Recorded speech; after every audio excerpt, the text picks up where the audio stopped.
spot, they're kind of the guys that you can rely on, and they're the control. But the variable, the guys at the bottom of the order need to contribute, especially when you're going up against a flamethrower tonight like Peyton Gubler. Pineview won 13-6 game 1 in the regular season, and then Pineview beat Desert Hills 10-5. So they are 2-0 against the Thunder so far this year. Those are your Camping World keys to the game, and you can get the keys to a new RV, 1500 Hilton Drive. Check out their full retail store and service center. Let's pick our Intermountain Sports Performance Star Watch tonight, brought to you by Intermountain Sports Performance. They train a lot of local athletes. They're out there playing baseball right now. They're out there playing football, basketball, volleyball, soccer, all the sports. Check out the summer training packages. Look them up on Instagram, Intermountain Sports Performance. This is easy. It's the guys on the bump. You got Brock Roundy, one of the most respected pitchers in the region this year, going to play next level baseball against Peyton Gubler, maybe the best pitcher in the entire state, going to play at BYU next year. Can Roundy keep this Desert Hills offense down enough to where Pineview can get the win against Gubler? It's a huge challenge, but I think they're up for it. I think it's going to be an awesome game.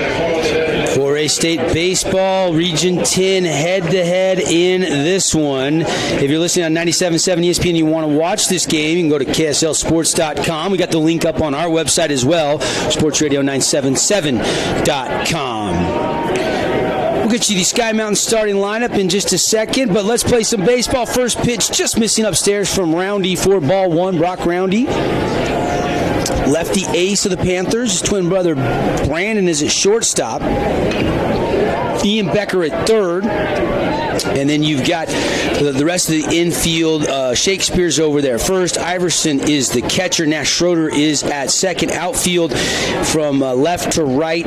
You've got Millen in left, Dylan Becker in center, and Jevin Crosby is out in right field behind Brock Roundy. And quickly the count now 2-1 to Cole DeCastro, leadoff hitter. Then it's Irvin, Gubler, Terry, Willie, then Mosier, Fillmore, Bean, Olson.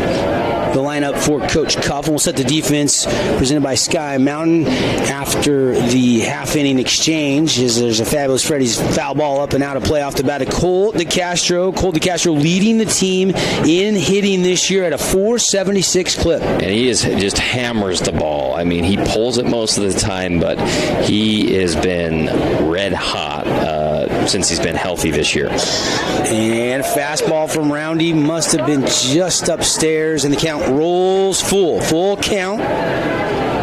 Play-by-play today brought to you by Luke Udy at American Family Insurance. Roundy, payoff pitch, slow roller out to second. Nash Schroeder gobbles it up. Throw is on the money, and quickly one down on a 4-3 putout. Big out to get Cole. Grounded routine ground ball to Nash Schroeder, the super sophomore over at second base. And good start for Roundy.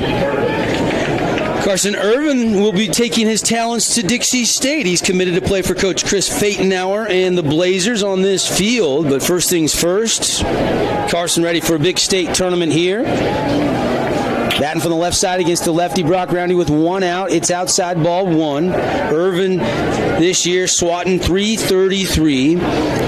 OBP 4.67. Slugging percentage right at .506. His OPS is .973.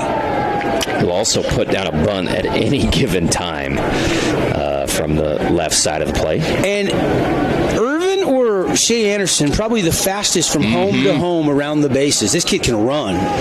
Slap shot the other way, but it's going to twist foul. And Roundy always around the zone. You're never going to get an opportunity to get too far ahead of him in the count as he forces a foul ball strike there. Nice game brought to you by Bucks Ace Hardware, now with 3 locations, Dino Crossing, Hurricane, and the newest location out there in Santa Clara. Think Bucks for all your spring and summer needs around the house, around the lawn, around the work site.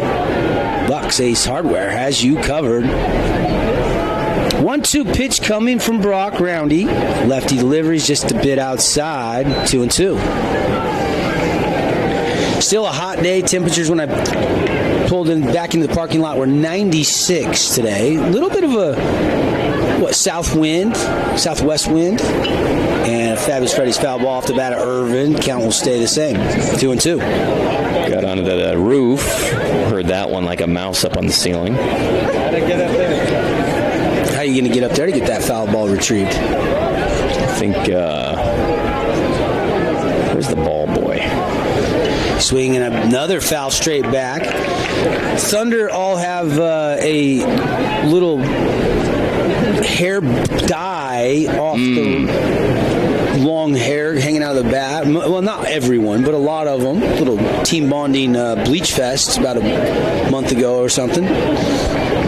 Snow Canyon did the same, except they bleached everything. They bleached all of their hair. All in there. It's like doing a Poison concert. Brett Michaels, let's go. The battle is on between Roundy and Irvin, and Irvin wins the battle. Takes ball forward downstairs, and he is aboard. Was it about a 9-pitch at bat and a nets on fire walk for Irvin? He's great. Tough kid to strike out. I don't know how you look at one that close, but he's so good at getting on base however he can to set things up for Gubler here, the 3-hitter. 7 home runs for Gubler this year, but only hitting .269. And he's on a cold streak. It's been, that whole series against Cedar, I don't know that he got a hit. And breaking ball in for a strike at the knees from Brock Roundy. But obviously one of the most talented players on either side, pitching obviously, but also hitting in Region 10. So he would love to get a little playoff streak started here tonight. Brock Roundy has that breaking ball dive low, 1-1. You look at the senior Brock Roundy's numbers: ERA 1.56. He's 6-2, 8 starts this year, and 75 Ks to only 20 walks. The command has been fantastic. Opponents are hitting just a $180 off of him. Thrown over 800 pitches, by far and away the most of any Pineview Panther. Second on the team, his twin brother Brandon, with 676 total pitches this year coming into this game. And now the count low. And Gubler and Roundy locked in a little battle. 1 on, 1 out. Top of the first inning. Here from Bruce Hurstfield. Another breaking ball, and Gubler just a little out in front, dribbles it down the third base line. Yeah, it's hard to sit back on that, especially with 2 strikes, and see that breaking ball deep. May as well just foul it off and on to the next one. Roundy has the ball, sets it in the mitt. And wind up in the pitch and a foul straight back. Another fabulous Freddy's foul ball off the bat of Peyton Gubler. Good looking swing there. Had a good pitch right on it, just a little under it.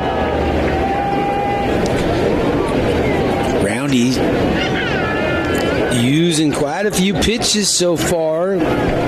And that at bat to Irvin and now to Gubler. And then off goes Irvin. Still second. Ball gets away. Takes a big turn at second, but will put on the brakes. Yeah, outside pitch. Irvin was going first move on Roundy and easily gets into scoring position here for Gubler.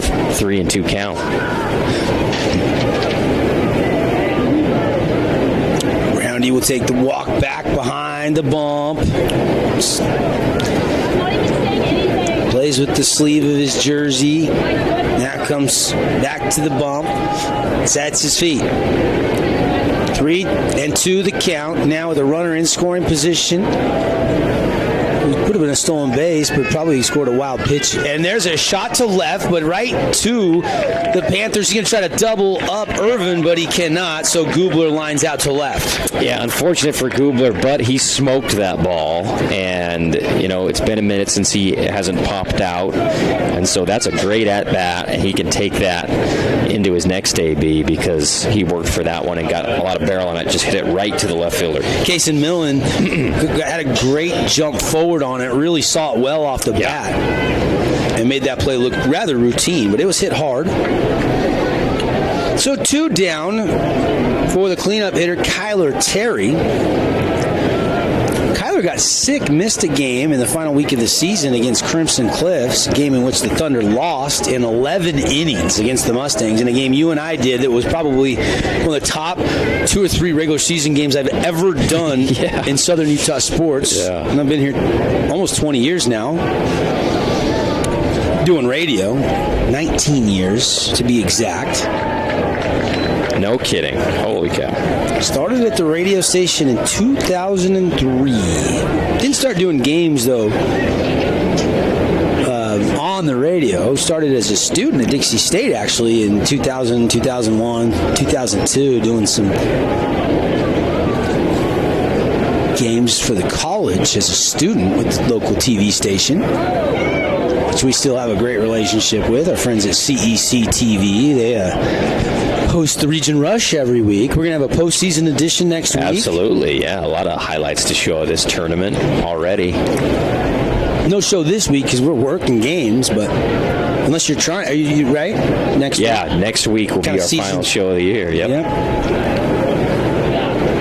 Runner will go, 1-2, and got him. Kyler Terry strikes out, a Team D punch out, and that'll do it for the top of the first. No runs on no hits. 1 left on base on the Irvin walk, but can't get past second base. And on the We Win injury loss scoreboard, just getting going, no score. Panthers will.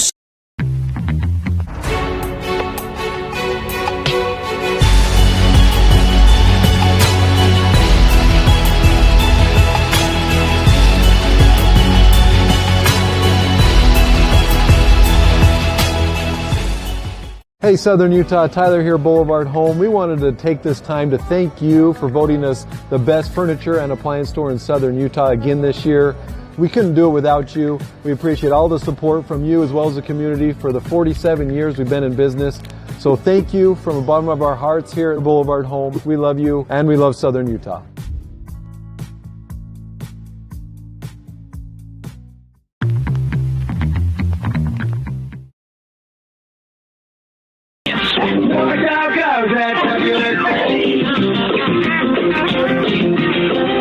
The real estate market in Southern Utah is booming. Before you sell, talk to a Red Rock real estate agent to see what your home is worth. You may be surprised. If you're looking to buy a home, check out all their listings at redrockrealestate.com. Voted the best real estate company in Southern Utah 2 years in a row. Red Rock Real Estate. Ernie's 2 Sinclair stations want to wish Region 10 athletes the best of luck this season. And stay tuned for the Ernie's Player of the Game. Don't forget to grab an Ernie's reward card that allows you to save on fuel and earn points for every dollar spent in store. Get your card today. Ernie's, St. George, Hurricane, Cedar, and Beaver. Tonight's game is brought to you in parts by Interior Design Center.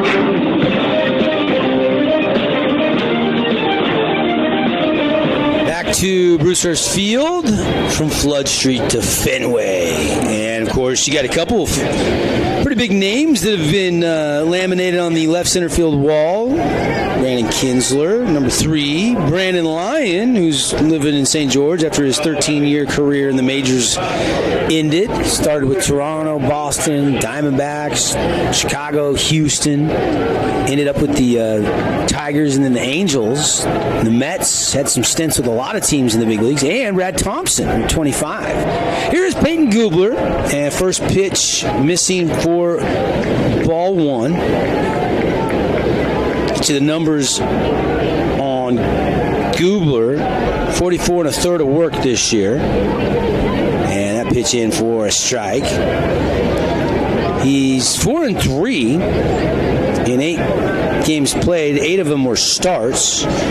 Giving up 26 runs, but only 13 have been earned. Desert Hills had some mistakes made. He's walked 17. He struck out 91 Ks. Andy, we'll have to do a little research. Where does the 91 Ks rank for Peyton Gubler coming into this game? It's got to be tops in Region 10. Oh, sure. I'm not sure where that sits, among some of the league leaders or state leaders in the state of Utah, but 91 Ks for the flamethrower that's committed to BYU, and there's a Team D auto sales strikeout as down goes Luke Iverson. Yeah, just, he can spot when you're throwing that hard, especially your first time through the order. These guys haven't played in 2 weeks, like we talked in the pregame. can't think of a more difficult pitcher to face your first time back than Peyton Gubler. 2.05 ERA, whips at 1.128. It's pretty solid numbers for Gubler. Here is Shakespeare. Shakespeare has been coming alive throughout this season, working his way up to the top part of the order. And that one fouled up and out of play. He's only a sophomore. He's hitting .419. Can't keep him out of the lineup when he's hitting that good. That one's just missing 1-1 quickly the count. One away here in a scoreless bottom of the first inning. Set the defense for you. It's Bean behind the dish, Terry at third, DeCastro at short, Jace Fillmore at second, Willie's over at first with Gubler on the mound. Left to right in the outfield is Cooper Clough, Carson Irvin in center, and at right field is Eric Olson. That's your Sky Mountain starting lineup. There's a shot into center field. Irvin trying to track it down. It's going to get all the way to one-hop the fence for a ground rule double by Shakespeare. It could have been 3 bags had it stayed in the park. Shakespeare was wheeling around, and what a stud, this sophomore, putting it in the gap.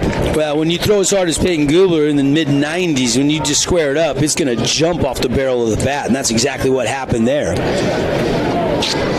To answer your question about strikeout leaders in the state, Easton Barrett up at Springville has 98.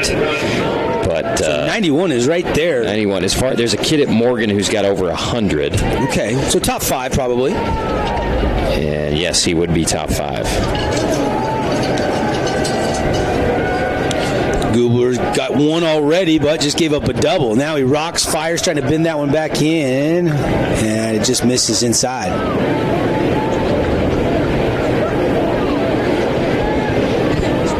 Hand behind the back with the baseball. Shadows creeping kind of out towards second from the grandstands. Mid-90 temperatures here at first pitch. Shout out to Andrew Shakespeare, the winner of our sunflower seed spitting competition on the Rush this year. That's right. Surprised a lot of people. Big time. A lot of people thought the Deckers were the horse for the Beckers were the horse for the course in that competition. No, Andrew Shakespeare going deep with the seed. Hard spitting sophomore. Strike called at the knees to Brandon Roundy, who's batting in the 3 spot. Brock Roundy, who started on the mound, due up next. Appreciate Eagle Gate Title, local leaders in the title business. Visit EagleGateTitle.com for doing for sale by owner. We need to close the title and escrow. And there's a beauty that bends over the plate. Was that a slider? Yeah, had some movement to it and kind of froze Roundy a little bit as it just spun right over the plate. 2-2 the count.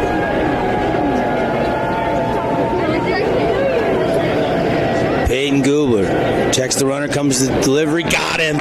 Team DK, his second of the game for out number 2, froze Brandon Roundy. Devastating. Yeah, that is a tough at-bat for Roundy as Gubler showing the full complement of pitches there.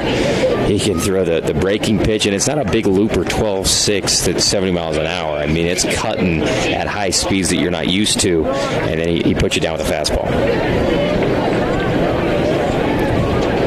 You know, remind me tomorrow to bring a radar gun so we can get some numbers. They have the mile per hour on the scoreboard. I don't think it's connected.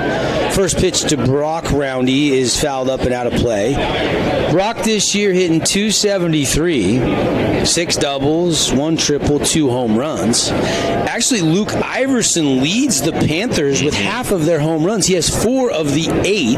Panthers not really a home run hitting team like maybe the Snow Canyon Warriors or even the Dixie Flyers. I think when Boston Vest hit his home run today, it was just the 10th of the season, but the 3rd for Vest. He had a grand slam. We saw in the game just prior to this one, Trey Evans hit a grand slam.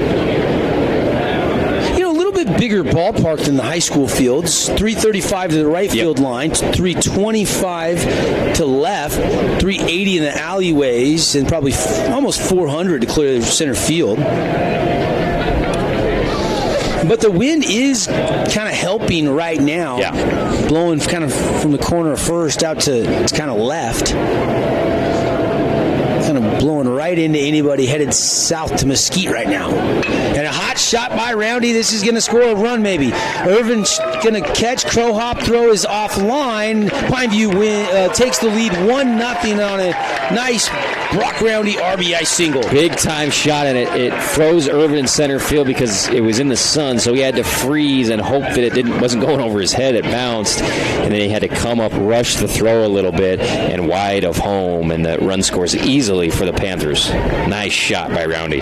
So Shakespeare doubles, and then with a couple outs, Brock Roundy, the RBI, and InfoWest speed-up runner in. Did you catch the number? They're running for the pitcher, Brock Roundy.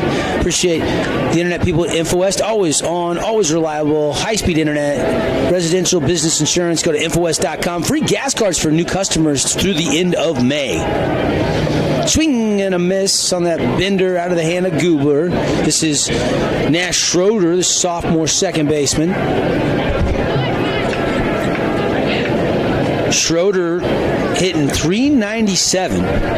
Had some hiccups defensively as he was kind of getting going, coming off basketball season, but is really coming on the last month of the season and hitting almost 400. Swinging a miss, though, strike.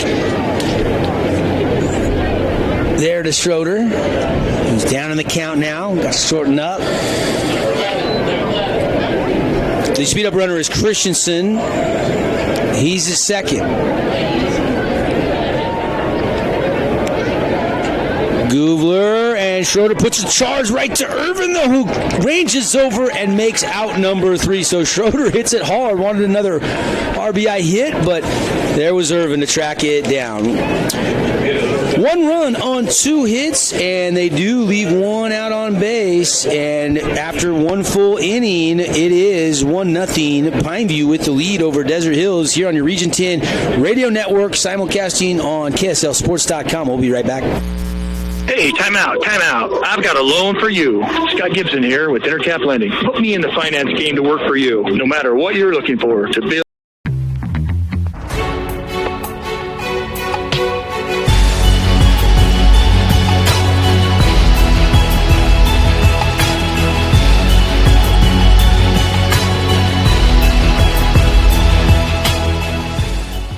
Hey Southern Utah, Tyler here, Boulevard Home. We wanted to take this time to thank you for voting us the best furniture and appliance store in Southern Utah again this year.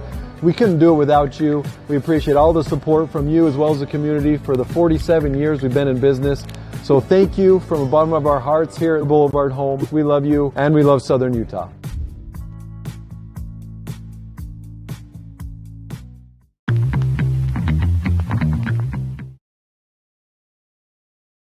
My team of licensed agents are ready to help you with better insurance from American Family. Give us a call at 435-251-9102. Tonight's game is brought to you in part by the East West Clinic in St. George.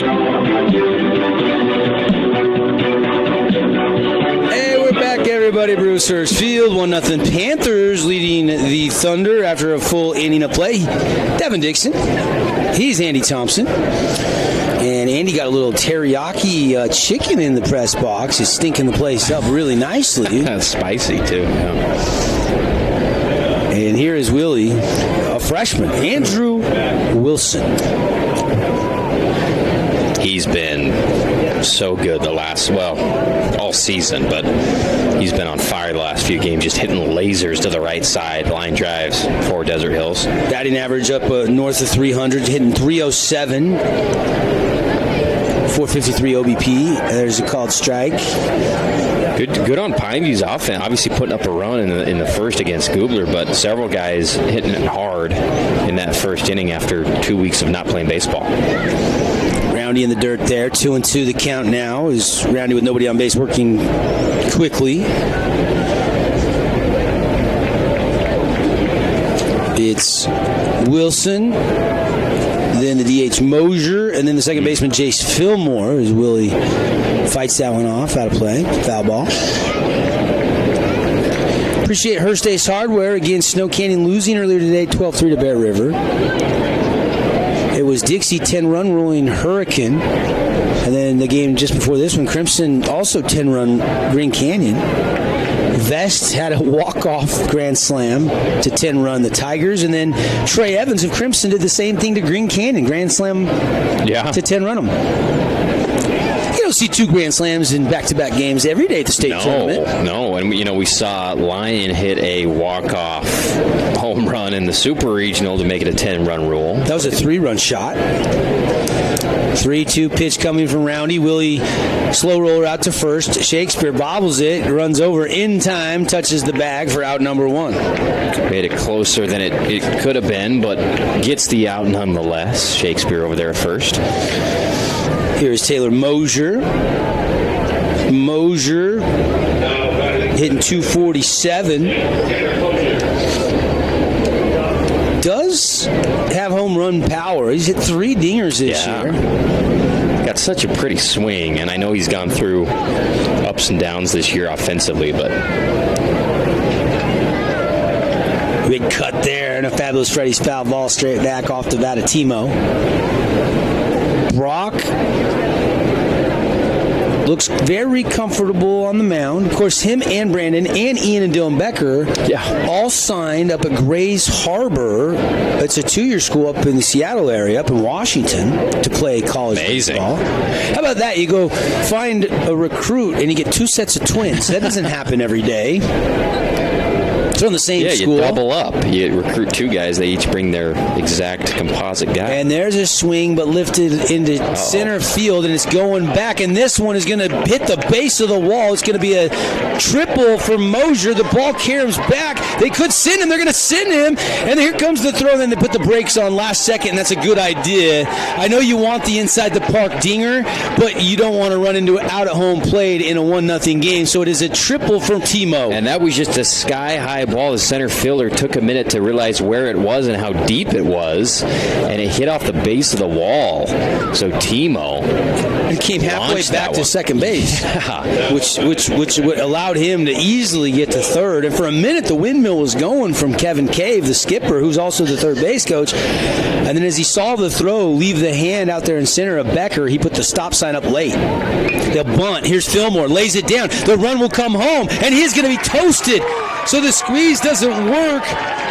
Fillmore just got it bunted cleanly down, but maybe Mosier should have stayed put there because the play was made and they tag him out at home. Wow, I think it was a full-on squeeze instead of a safety squeeze because that ball was bunted with some pace on it to Shakespeare, who made a really smooth play over at first to take his time, and nice toss to the catcher for the easy out at home. Goes 3-2 from first to home. They tag Mosier out, and pretty disheartening there with 1 out and that triple to not score that run.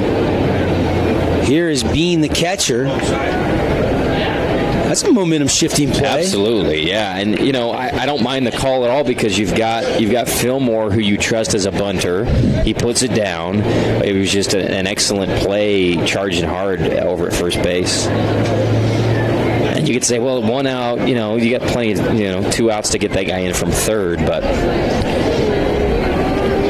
I don't mind that call. I think it's an aggressive play call. Bean, 253 hitter. Fillmore, by the way, was hitting 267. Fillmore's usually in the lineup when Peyton Gubler pitches. When Irvin pitches, sometimes he's not in the everyday lineup. Fillmore is just a freshman. But very seasoned, plays a lot of summer baseball. Travel ball. I'm trying to think of the club team he plays on. Bean watches that one miss. 2-1 the count on Jake Bean, the Thunder catcher. Again, hitting 253 this year.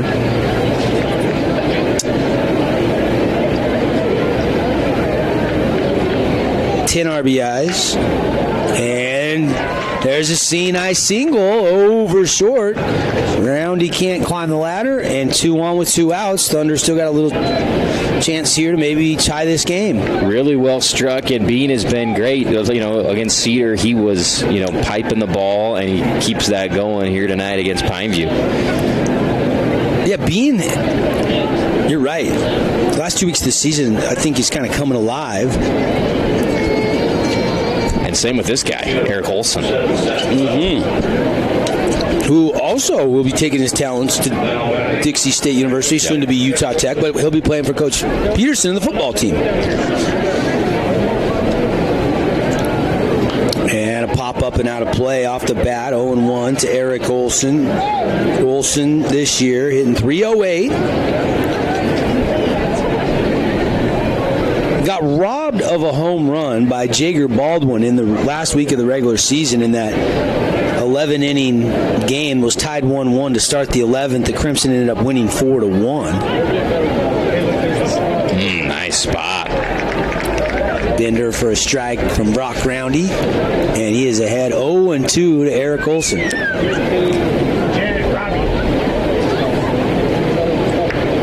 Fillmore's at second. Seth Wells, an Info speed-up runner, is at first, running for Olson. Or not for Olson, I'm sorry, for Bean, the catcher. And a swing and a miss and a K for Roundy. That's his second Team D auto sales strikeout. And we are through 1.5, and the Panthers lead on the We Win Injury Law scoreboard 1-0. Panthers will send up Millen, Becker, and Becker in the bottom of the second when we come back on 97.7 ESPN or KSLSports.com. Utah is a place to connect with loved ones, and JRI can help you ensure that connection by protecting yourself, your family, and your assets. JRI Insurance is a team of insurance specialists dedicated to providing the best possible products, pricing, and services available, including great rates for families with teens. With locations in Payson, Saratoga Springs, West Valley, and Cedar City. JRI is proud to represent Utah's insurance company, Bear River Mutual. Visit us at jriteam.com. Need an appliance or two? AWP's got you. Check out the remodeled expansive showroom, highlighting the Cafe series with colors like matte black, matte white, and modern glass. Make your kitchen stand out. Come see the local boys at AWP across the freeway from the Bloomington Walmart.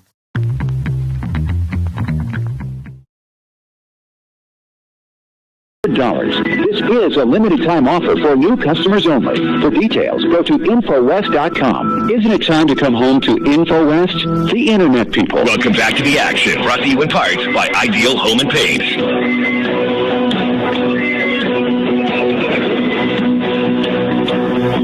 Hey, we're back. Devin Dixon, Andy Thompson. Andy had to work today. Didn't get his tee time at Coral Canyon Golf Course in. There's always the weekend. And a hot shot, first pitch swinging, but over to Castro, who gobbles it up, throws it over to Wilson for a 6-3 putout. What a beautiful course, though. Holy cow. Yeah. Good buddy Marco out there at Coral. Can't wait for the long drive. 18th annual? 18th annual Utah State Long Drive Championships, June 3rd and 4th, just a couple weeks away. Also got an 18-hole scramble presented by Camping World, Saturday, June 4th. If you want to get your team in the scramble, call out to the golf course, 688-1700. We'll get you a team reserved.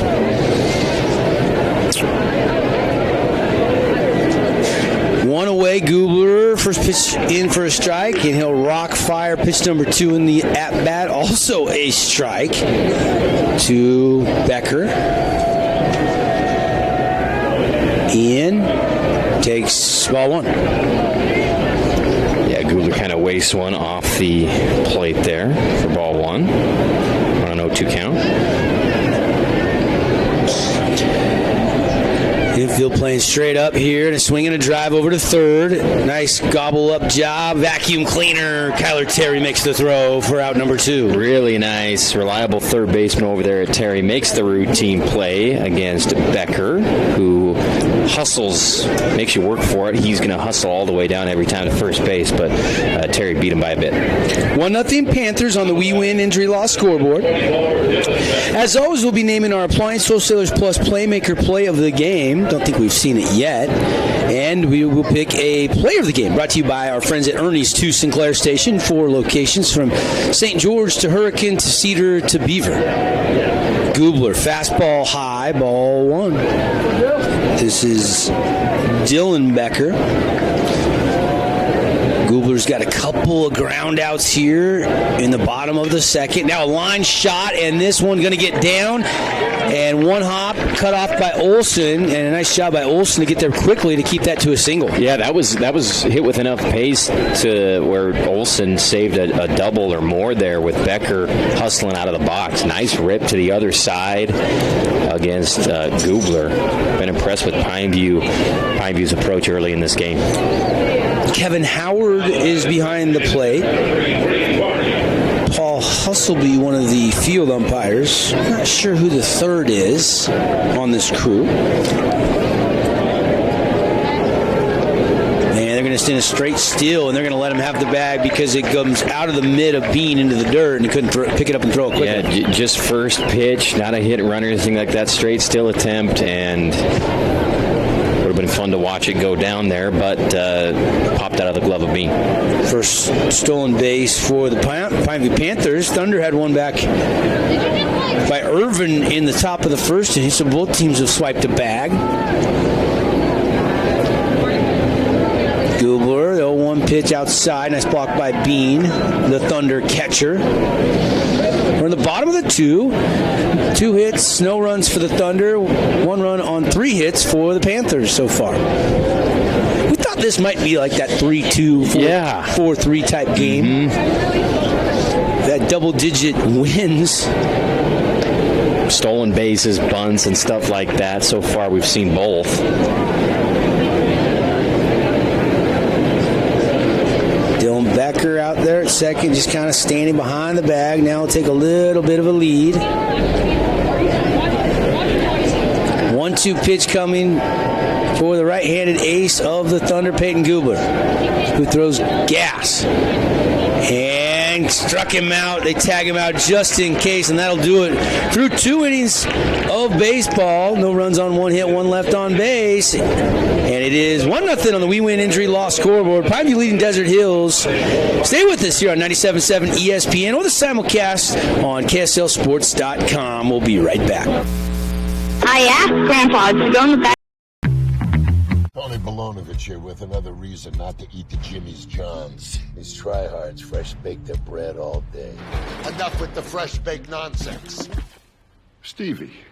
You're dead to me! Jimmy John's, the sandwich of sandwiches. Camping World St. George is your #1 dealer in southern Utah. Get your adventure started in the retail store with all your camping accessories. Find the largest selection of travel trailers and fifth wheels and motor coaches. Why in the world would you go anywhere else than Camping World St. George? This is Parker. This is Jason with Team D Auto Sales. Supporting local sports for over 20 years. That's 2 decades. Come to Team D Auto Sales at 488 East St. George Boulevard. Or TeamDAutoSales.com. Yeah! Team D, Team D.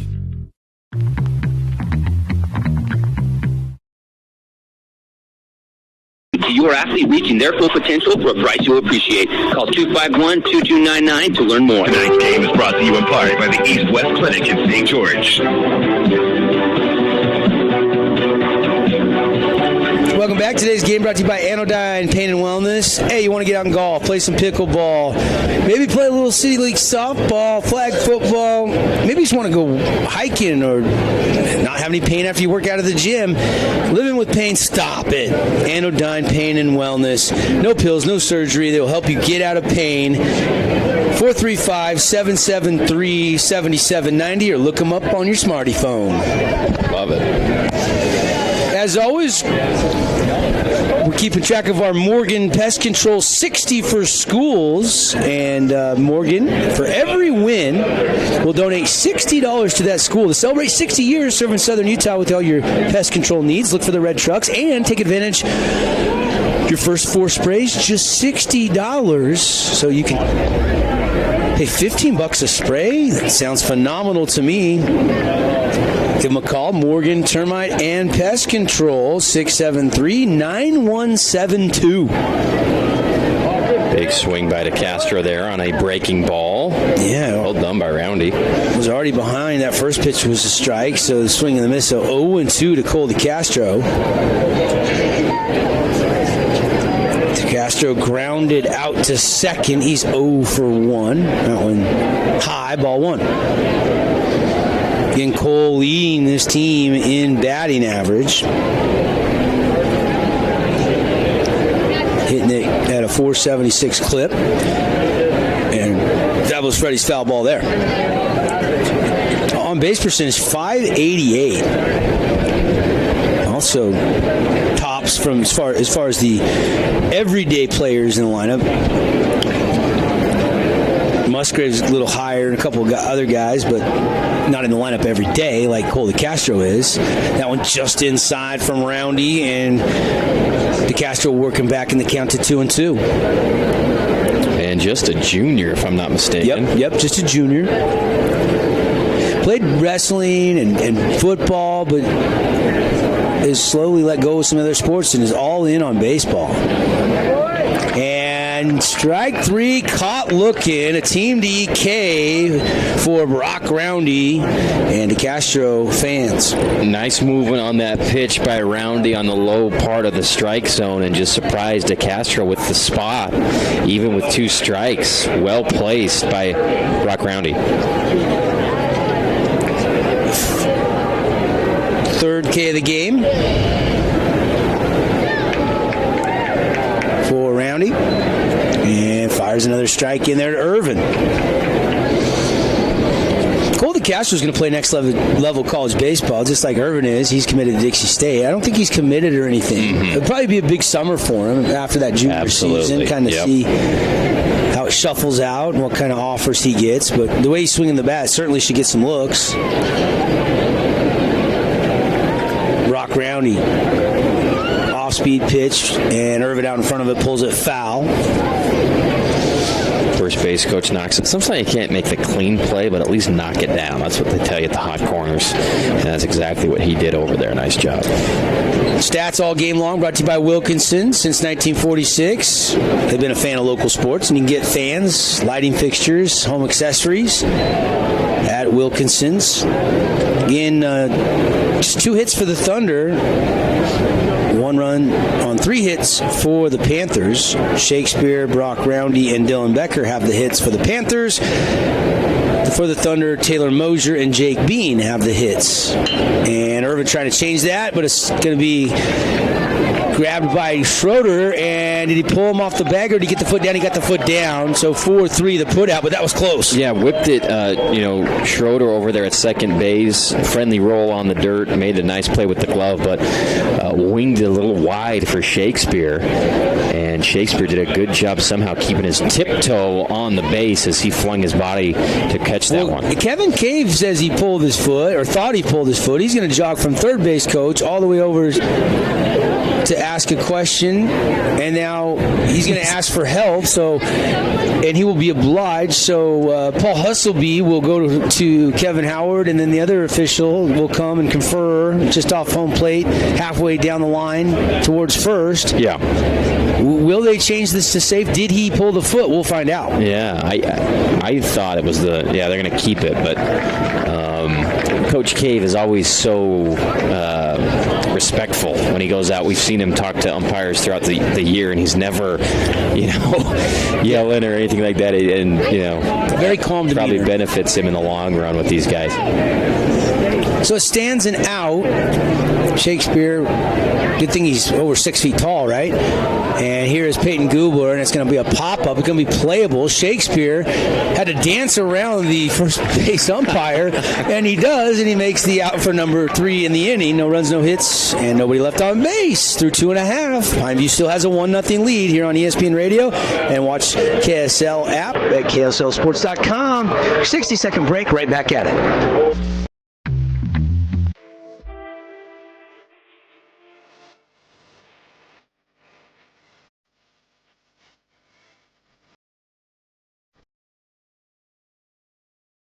Got a project at work or around the house? Well, think Bucks Ace Hardware. Think Bucks for all the top brands like DeWalt, Milwaukee, and Stihl. Plus, Bucks has the best sporting goods department. You've got to see their gun department. It's stocked with a great selection of guns and ammo and accessories. 2 locations at the Dino Crossing in St. George or State Street in Hurricane.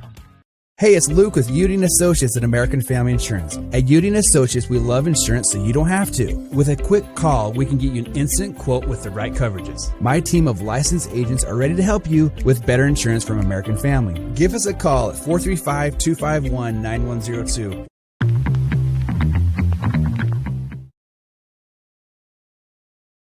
has been a fan of all Southern Utah high school sports. These are special kids. Help us celebrate these young men and women and all the student athletes by getting out to the games and cheering them on. From Wilkinson's House of Lighting. Tonight's game is brought to you in part by Interior Design Center.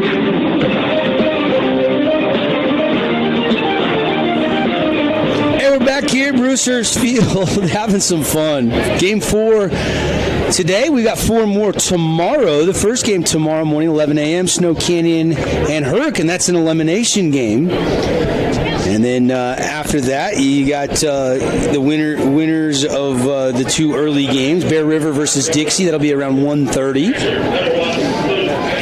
And then the loser of this game will play Green Canyon around 4:30 tomorrow afternoon, if everything stays on time. And then Crimson will play the winner of this Desert Hills Pineview game tomorrow night. So 4 more games coming your way. 2 teams will go home. And there's a first pitch swinging by Iverson, and it drops in a little dirty bomb off the bat of Luke Iverson. There you go, Luke getting anything you can do to get on base against Goobler, you'll take it. And Iverson does a good job just blooping one in there for a leadoff single. There is Andrew Shakespeare, who doubled to open this game and is 1 for 1 with a run scored, the only run of the game. And he scored on a Brock Roundy RBI single.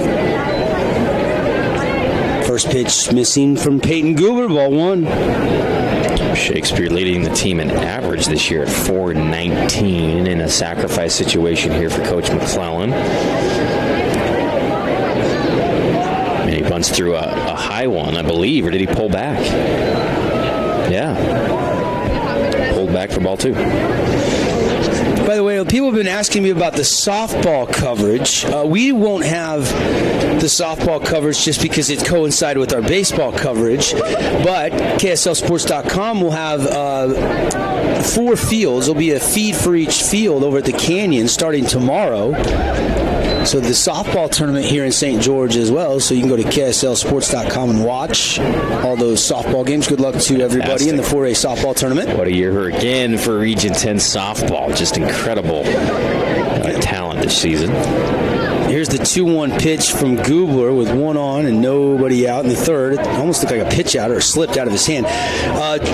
Tomorrow at noon, Bear River plays Cedar. At noon on field 1, Snow Canyon will play Hurricane. On field 5 tomorrow at noon, it's Crimson Desert Hills head-to-head. And then Dixie will play Ridgeline at noon on field 4. There's a slow roller back to Goobler, throw over to Wilson in time for out number 1, but Iverson advances to second on the grounder. And yeah, Shakespeare actually got the bunt. Yeah, got the bunt down, and he had tried a couple times and stuck with it on a 3-1 pitch. Goobler gave him a, decent pitch. It may have been a little high, but Shakespeare did a good job getting on top of it, getting it down to advance the runner. Yeah, by the time I looked up, all I saw was the ball rolling. I didn't see him square to bunt it, so thank you. I was looking at the softball bracket there. Here is Brandon Roundy, and he's going to put a charge into that, but Olson gets over there to it, but can't make the play. And everybody will be safe. Roundy will get all the way down to second, and Iverson will stop at third. E9, Andy? Yeah, I think so. Olson never really comfortable getting underneath that ball. Never got to the right position, and just by the time he got his glove over there, it was well below. And unfortunately for Desert Hills now, good pitch to get what should have been a routine out. Instead, second and third with just 1 out. So here's Brock Round. He tried to help his own cause even more. He's already got the only RBI in the game, which has given his team, the Pineview Panthers, the 1-0 lead. And one swing of the bat here, maybe could make it 3-0 and even a home run, maybe 4-0. And we've seen that in the outfield kind of several times today, but especially in this game with Desert Hills. Just trying to find the ball has been a challenge this time of day for the Thunder. All the eye black in the world. Yep. It still makes it hard to see that ball looking against the West Hills into the sun. And the pass ball or a wild pitch, and it's 2-0 Pineview. Iverson jogs in and touches home plate. Yeah, tough job there for Bean to try to block that one, keep it in front. And Iverson heads up on the secondary lead, breaking to the plate immediately when he saw that one hit dirt. And so Brandon Roundy also made his way down to third, and now we've got Coach Turley, the pitching coach, coming out to talk to Peyton Gubler. Meeting on the mound brought to you by Scott Gibson team at Intercap Lending. Got a brand new location. Had the signage going up earlier this week on South Bluff Street. But same great service. If you're looking to get financing for a new home, refinance, or if you got a reverse mortgage, you might be sitting on cash. Scott is the reverse mortgage specialist. You need to talk to him if you got a reverse mortgage with your house's appreciation. You can call or text Scott Gibson. Here, write this number down or put it in your phone right now and shoot him a text. 435-619-8080. Also appreciate Nets on Fire, Intermountain Sports Medicine, some of our other great sponsors. Of course, Intermountain Sports Medicine provides all the athletic training for Region 10 athletics, again, all year long for every sport. If you've had a sports injury, call Dr. Millward today, 251-3600.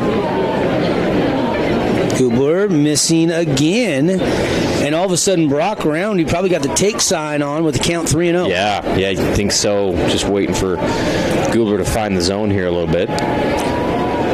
Gubler, fastball, paints the outside edge, strike one. Nice spot. It didn't groove it, hit the edge, got the corner.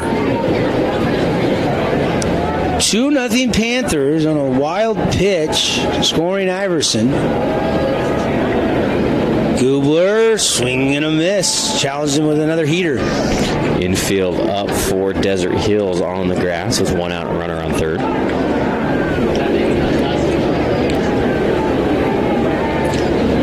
Brock Roundy trying to score his brother. And a chopper, and it gets over the head of Wilson. An RBI single. Brock Roundy has done it. And the perfect hit for when the infield's up. That may have been a routine if everybody was back, but it bounces over the head of Willie for a single in a key situation to drive in a run. Brock Roundy has batted in 2 of the 3 Panther runs. It's a 3-0 lead here in the bottom of the third inning on the We Win Injury Law scoreboard. What happened? Lost our radio signal. We'll stay with you here on the live stream. And now Gubler with one out, trying to get out of this inning without giving up any more damage. And first pitch to Schroeder, missing, ball one. Nash lined out sharply to center. He's 0 for 1, just a sophomore. Nash's dad, Jake Schroeder, the head assistant coach for the Dixie State men's basketball team with Coach Judkins. Nash, a really good basketball player. Saw him play a little bit as a freshman and start every game for Pineview as a sophomore last year. Playing the big 3 sports. Love it. He got hurt in football. We didn't see him in football because he had to have some sort of surgery on his arm. Swing and a miss from Nash. 1-2 the count. High school baseball brought to you by our friends at Finley Subaru. Go see the all-star lineup on Sunland Drive. Of course, Martin back in the Finley Subaru studios producing the game, and a stolen base. Roundy's going to get down there and swipe the bag. Or did they speed up run there? No, it's still Roundy. Roundy, yeah. They're going to let Brock run. Earlier they sped up run for him, but Brock running for himself here. Yeah, great job. Pineview being aggressive on the base paths. Another stolen base. 2-2 the count to Schroeder. Already 2 runs have scored here in the third, and Schroeder, Fabulous Freddy's foul ball straight back. Don't forget the coupon books are on sale at Fabulous Freddy's through Father's Day, which is what, June 18th, something like that? Yes. June 19th. 19th. We were both close. And that pitch looked pretty good from up here, but count goes full, ball 3. Good eye by Schroeder. I don't know where that miss. Was it outside, AT? I think maybe a little out. Yeah, maybe a little up. We'll see where Bean sets up here. Looks like he's setting up for the fastball inner half. No, outer half. And swing and a miss and a Team D auto strikeout. Nice job. Way to respond by Goobler, coming back on that AB, getting them in that impossible. I mean, hitting that corner at that velocity is tough for anybody to get a bat on ball on that pitch. I think we have a DH. Millen is lifted here. And looks like this might be Brooks Ficklin. Ficklin will pinch hit. Brooks Ficklin here with 2 outs. And first pitch to Ficklin is upstairs, ball 1. From Goobler. He's throwing gas, but seems to have kind of lost a little command. Panthers have already had 3 runs and 5 hits off of Peyton Goobler.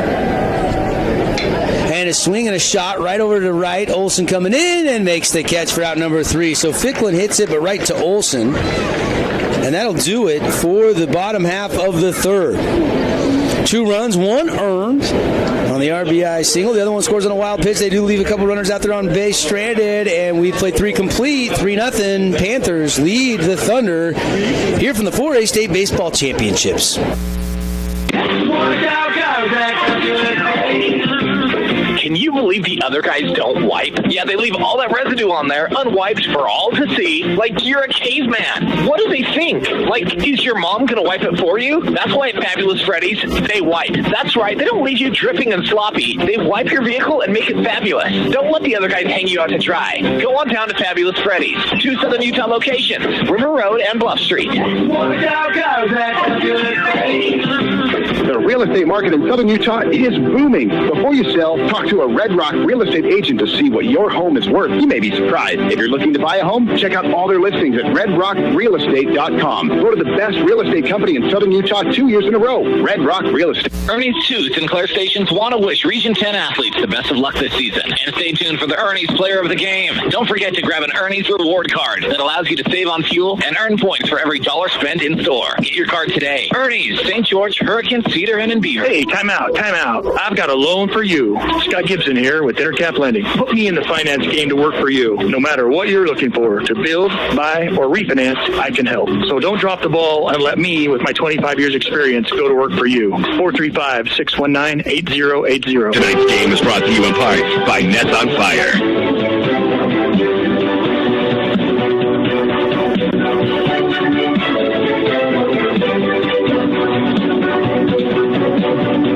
Back live, Devin Dixon, Andy Thompson, state championship for a classification presented by Ideal Home and Paint. It'll be Kyler Terry, and first pitch, a foul ball down the first baseline.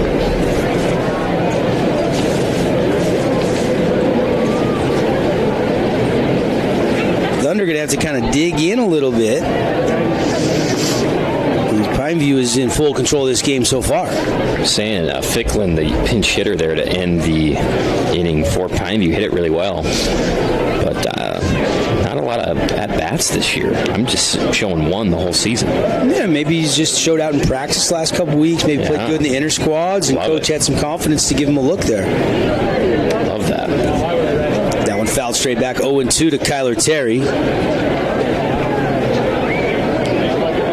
Kyler this year, hitting it at .358, and a shot up the middle. Schroeder gets to the backhand and can't make the play, and Terry is aboard. Man, first of all, Terry reaching out and getting enough on that. I mean, he was waving at that way off the plate and poked it through.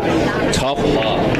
And Ash Schroeder, though, hit the lip at the outside of the infield and popped up. Thought it may have gotten him in the face, but he didn't react like it did. But tough break there for Nash.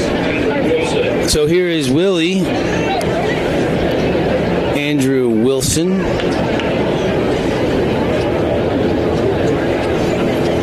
And I think he give him a hit there. It's close, but They've been some wicked hops on that infield. Saw Isaac Lyon have one like that earlier. And inside to Willie, ball 1 from Roundy.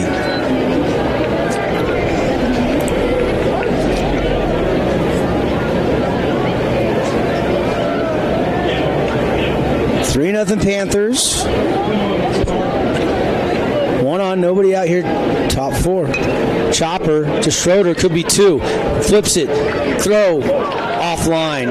And Wilson's going to turn, and he is going to slide in safe at second base. So with 1 out, Wilson at second, but could have been a double play. Yeah, good job attacking that big bounce over there by Schroeder. Flipped it to Roundy, who just overthrew it and way wide of the first baseman. Yep, completely a double play. Completely pulled Shakespeare out towards right field off the bag.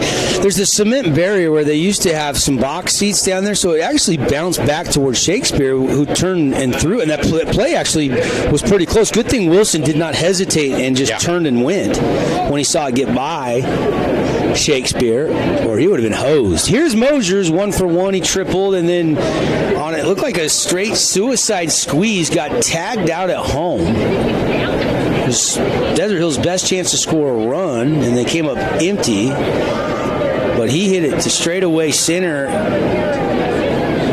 off the base of the wall. And with Wilson out there at second, chance for Mosier maybe to get the Thunder on the board.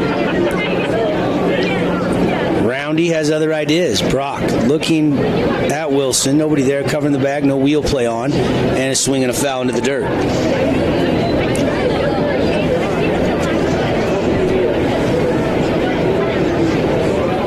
Another big opportunity for Timo. With the runner in scoring position.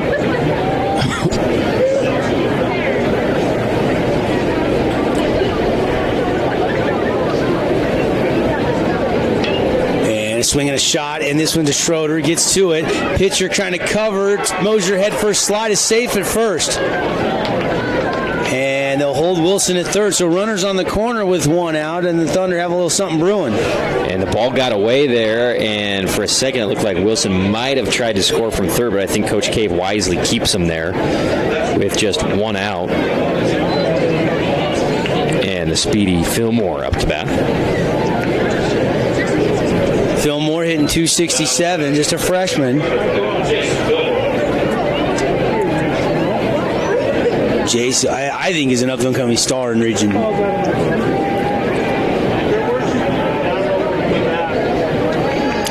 We've seen him make some great plays in the field. We've seen his bat work. He's able to bunt, do a bunch of different stuff at the plate. Roundy delivers strike 1. Fillmore taking, no bunt attempt. Fillmore bunted into that play that they threw Mosier out at home. It wasn't a bad bunt, though. I mean, did his job, laid it down, fair territory. Maybe could have bunted to third instead of first, but the pitch was outside, so he went with the pitch. So officially, he keeps looking at Coach Kevin Cave there like, you sure you don't want me to bunt? It almost feels like. But didn't work the first time. We'll see what happens here. Straight swing, takes, strike 2. 2-1. Or 1-2. A fastball coming in on the inside part of the plate. Nice pitch by Roundy. Roundy's control is so good. Not going to blow you away with the fastball in the 83, 84 range, but a lot of movement, a lot of snap, good change, great curve, and fouled straight back. Fillmore stays alive. Fabulous Freddy's foul ball. It ricochets all the way back up. Roundy will go get it himself off the grass. Lights are on here at Brucehurst Field. Utah Tech Trailblazers just finishing up their baseball season. The rest of their games are on the road. Had their home finale against Utah a couple days ago and beat the Utah Utes. And Fillmore, a shot to Schroeder at second, and flip to Roundy, and Brandon on to first. 4 to 6 to 3 double play, and Pineview keeps the shutout on the board. What a huge play, especially against Fillmore, who is so fast. But he hit that ball really sharp. Well turned by Schroeder to save a run scoring for Desert Hills. No runs on one hit, no errors, one left on base, and we go to the bottom of the fourth. Still Panthers with the lead on the We Win scoreboard, 3-0 over Desert Hills. We'll be right back.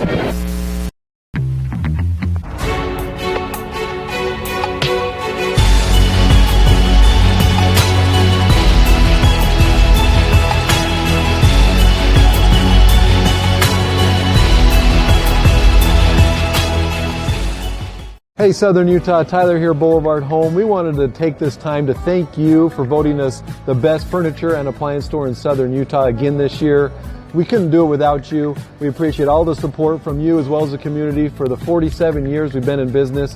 So thank you from the bottom of our hearts here at Boulevard Home. We love you and we love Southern Utah.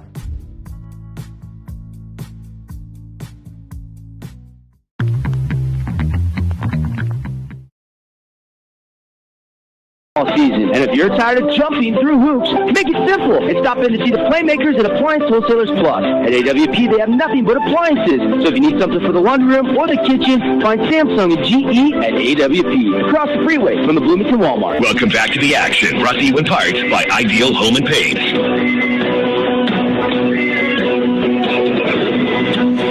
Devin Dixon, Andy Thompson with you here, Bruce Hurstfield. We'll be back tomorrow for the first game of 4 more tomorrow. Another quadruple header. First game will be at 11, Snow Canyon Hurricane in an elimination game, AT. Both teams losing earlier today. Right, yeah. Hurricane, I think, surprised a lot of people that they got here going up and upsetting Ridgeline, but Dixie's just so tough. And Snow Canyon got surprised, too, by Bear River. Yep, so Dixie will play Bear River. That'll be the 1:30 game tomorrow. And round 4, we'll have Green Canyon against the loser of this game in another elimination game. And then Crimson will meet the winner of this Desert Hills Pineview game. We're in the bottom of the 4th. Panthers the home team. They've got the 3-0 lead. Gubler, 1-1 pitch, and a called strike. Becker couldn't quite hold up there on that inside pitch. This is Ian Becker, third baseman. 0 for 1, grounded out to third. Outside, 2-2.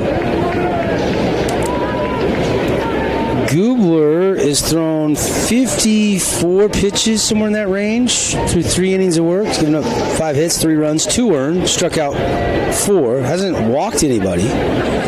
But Roundy has thrown 70 pitches through 4 innings, scattered 4 hits, struck out 3, walked 1. He's got the shutout going. Yeah. He's spotting really well. And some miscues by Desert Hills a little bit. Have kept them with no runs on the We Win Injury Loss scoreboard. Of course, you chose both those pitchers as our Intermountain Sports Performance Star Wars players, and they have both been battling. Absolutely. Foul tip. Gubler just needs a little help from the offense. Get back in this thing. Here's the 3-2 pitch from Peyton Gubler. And Ian Becker is going to take, and it's low. It's ball 4. Gubler gives a free pass there. That is his first of the game, if I'm not mistaken. Absolutely. Walks brought to you by Nets on Fire. Check them out at netsonfire.org for their summer specials, camps, training specials, and more at the Be More Sports Complex, building champions on and off the court. Here's Dylan Becker, singled, stole a base, and then was stranded back in the second. He's 1 for 1. First pitch missing for ball 1. Not only do you have a couple sets of twins, but you got them back-to-back in the order. Brock and Brandon at 4. And then you got Schroeder and Millen, and then you got Becker and Becker towards the bottom of the order. Barney is on deck. Brady Barney. 2-0 pitch, and a chopper fouled. Strike 1. Nice barehanded grab there. Is that Coach McClellan? Yeah, that was pretty. Trying to one-up Coach Cave.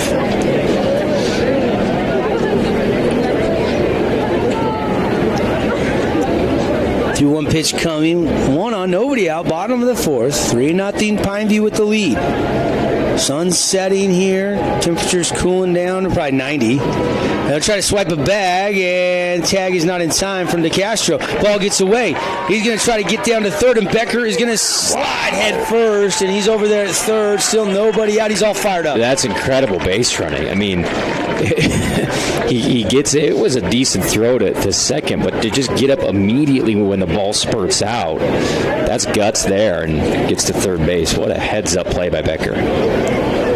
And the ball just ricocheted off of the shin of DeCastro, so it shot like. And Fillmore was kind of coming over to help cover too, so he had to retrace it back halfway to almost first base. Shot a long way away, and that's what allowed Becker to get down to third without a throw.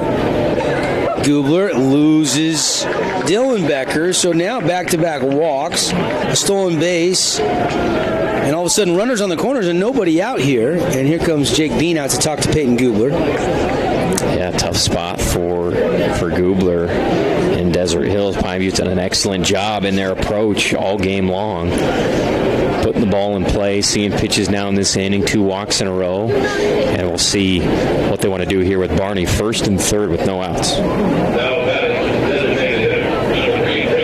Brady Barney, the DH. 0 for 1 with a strikeout.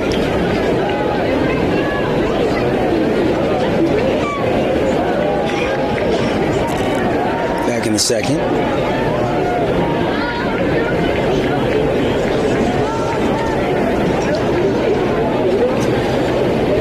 And Gubler is holding it with the hand behind the back, staring in. Ian at third, Dylan Becker at first. The bunt is fouled off towards the Thunder dugout. 0-1. And it's interesting, putting a bunt down and then they have to make a play at first, and maybe the run will score on the throw or something like that. But I feel like Becker could just take second, and they might just let him do it here. See if he goes. Looks like he is. Gubler, they're going to fake the throw to second. Look at Ian Becker at third, but he does not wander off the bag. And so now the Becker brothers at second and third with still nobody out here in the bottom of the fourth.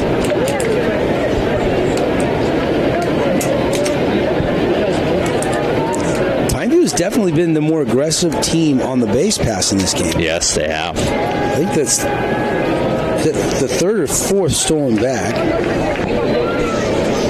Like a slider and a swing and a miss there for Barney.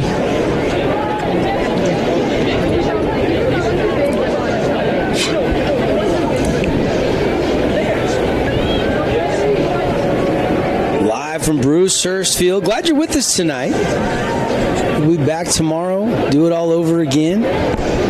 Pressure mounts tomorrow, especially for the teams that lose today. This is always pressure, but even more so in an elimination game. Absolutely. Winner go home.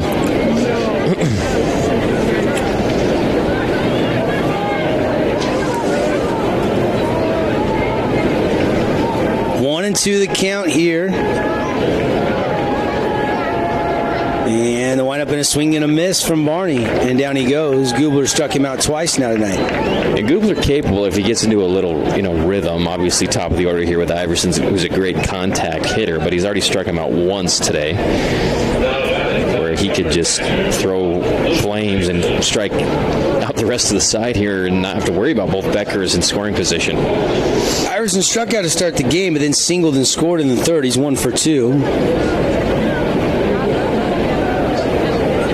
Righty Gubler against the left-handed hitter Iverson.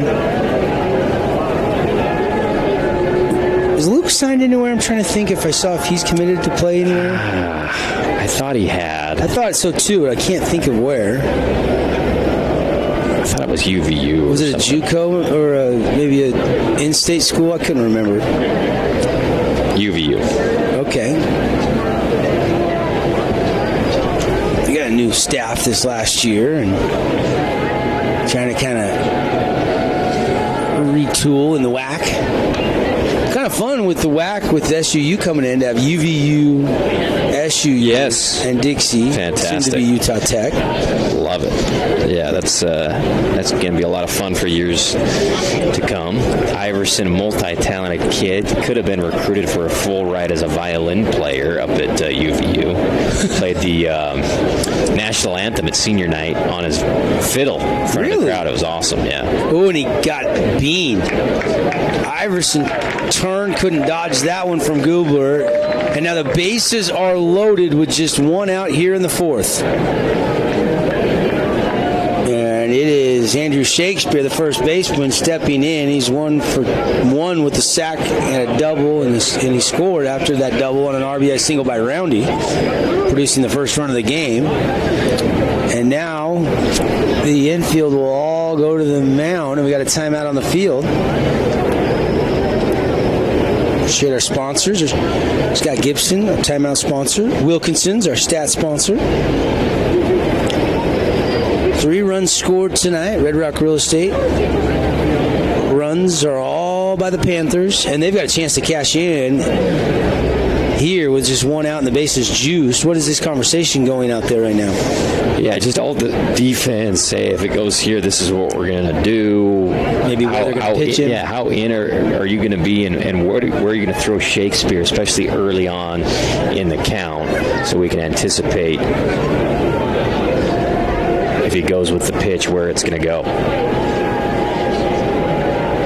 Peyton Gubler will throw over to third, and Becker's back in time. Terry tosses it back to Gubler on the mound. 1 in the first inning, 2 more in the third. Here in the bottom of the fourth, 3 runs, 5 hits, but bases loaded. Nowhere to put Andrew Shakespeare. Gubler, here's the first pitch, and it's a swing and a miss, strike 1. Pretty swing by Shakespeare. Just didn't connect there on that first pitch. Yeah, UVU for Luke Iverson. By the way, Malcolm Bartholomew, who pitched a gym earlier, he's going to College of Southern Idaho, CSI. And a pop-up out in play off the bat of Shakespeare. You can tell Gubler knows the magnitude of this situation. He slowed a little bit. Pitch count for Gubler now up to 72 pitches.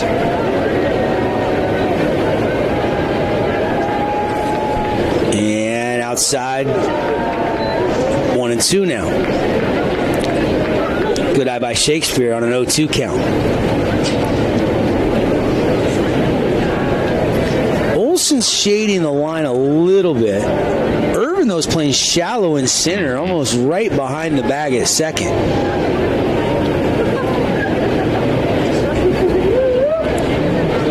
And we'll see if Gubler just tries to speedball it by him here for a strikeout, but Shakespeare doesn't strike out a lot. Great contact hitter. The sophomore, Shakespeare. Fabulous Freddy's foul ball up and out of play.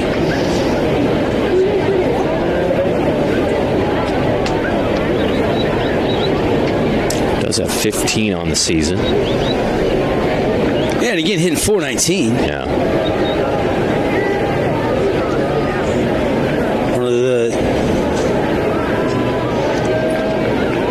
He's the leader.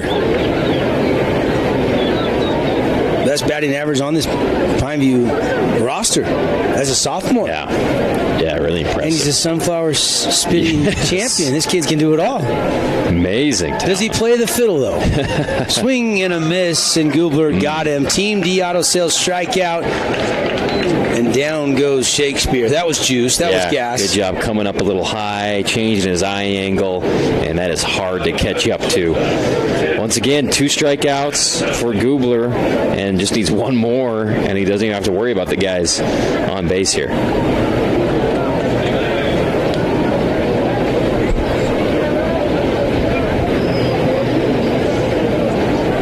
So, still loaded here. And a swing and a miss by Brandon Roundy. Ian Becker walked. Dylan Becker walked. Then they got Becker that stole second. Becker advanced to third on an error. Varney struck out. Iverson got hit by a pitch. Now Shakespeare struck out, so 2 down, bases loaded, and it gets away. And this will score a run. The play at the plate, not in time. 4-0 Panthers as Becker streaks home and slides safely as he touches the plate. And that was pretty bang, and Becker is just on the ball on the base paths. I mean, he is so instinctual. If he sees that ball pop away, he's going to go, and we've seen him do that twice. That time he was around the bases, once when he stole second base and then took off for third, and then right then on the pass ball. So Iverson's down there at second. Dylan Becker now over there at third. And Brandon Roundy watches that one. And it evens the count 1-1. Oh, excuse me, they called the ball there? 2-1. Two on, 2 down, already run home. And a swing and a miss and a foul tip, and it gets away, and it is going to score a run, and Roundy's going to race to first. He is safe. They get the strikeout, but it is high. It's a high fastball, Andy. Yeah. And Bean can't get it. Tough break. A couple of them for Gubler in a row here.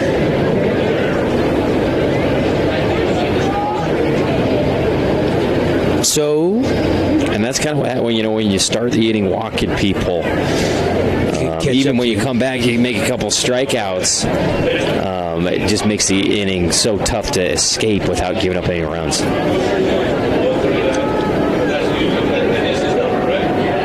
So the Panthers going to go ahead and just steal second here, no throw. So they got Stuckey, who's an info speed-up runner, I believe, over at third. That's Stuckey at third. And then Roundy, who just swiped second, is down there at second. It's 5-0 Panthers with 2 down here in the bottom of the fourth. And Brock Roundy at the plate. And he's watched a couple pitches come in for balls 2-0, the count. Wind is settled into just a little gentle breeze. Lights are on here at Bruce Hurst Field. But all Panthers on the scoreboard, and Gubler finds the K-zone there with a fastball. Nice, fit that one in nicely. Just nibbling at the bottom of the zone. 2-1 the count. Brock Roundy already has 2 hits and 2 RBIs in this game. Can he deliver a third in a row? Swinging a foul tip straight back.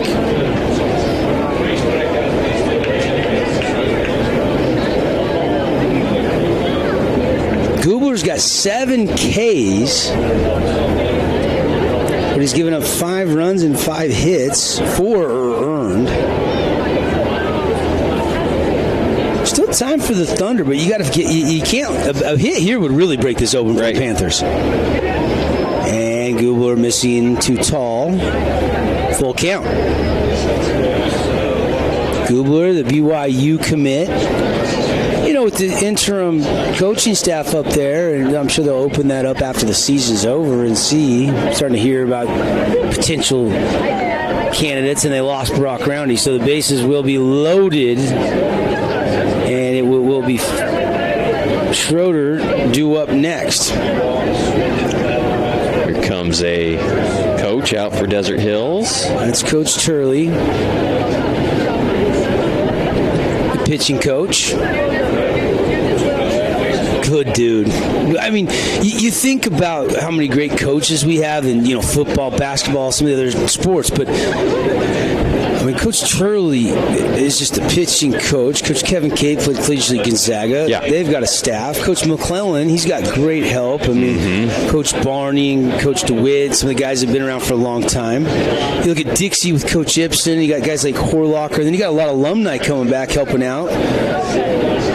You look over at Snow King, you got Coach Seacrest, and you got, Isaac and Rue's dad, Brandon Lyon, who played in the big leagues for, 13-plus seasons. Coach Pearson got Hurricane to the playoffs in this final 8 for the first time in 25 years. Is that they're starting to kind of rebuild that program out there, upsetting Ridgeline last weekend in a best-of-3 series. So here is Nash Schroeder. Nash is 0 for 2.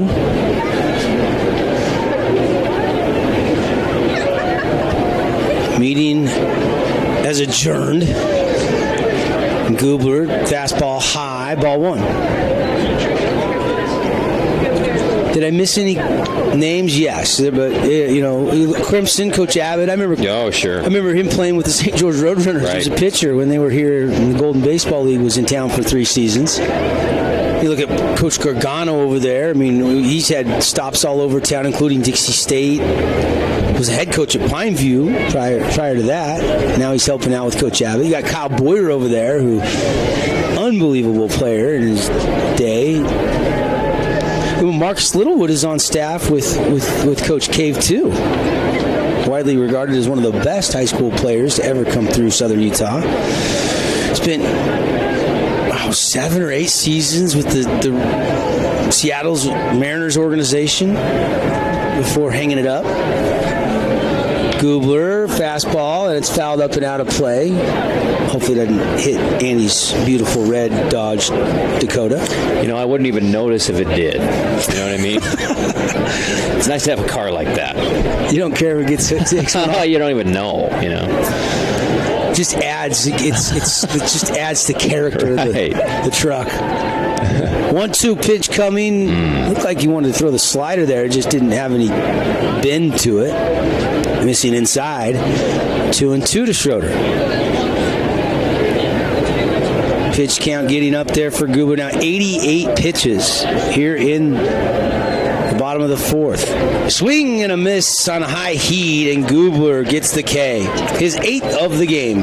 Great job. 4 strikeouts that inning. Of course, the drop third kept the inning going, but not a bad job battling through that by Gubler. 2 runs on no hits. I think we're going to give 2 errors there, and they'll leave them loaded, so 3 left stranded, and we go to the 5th. It is all Panthers. 5-0 on the We Win Injury Law scoreboard over Desert Hills.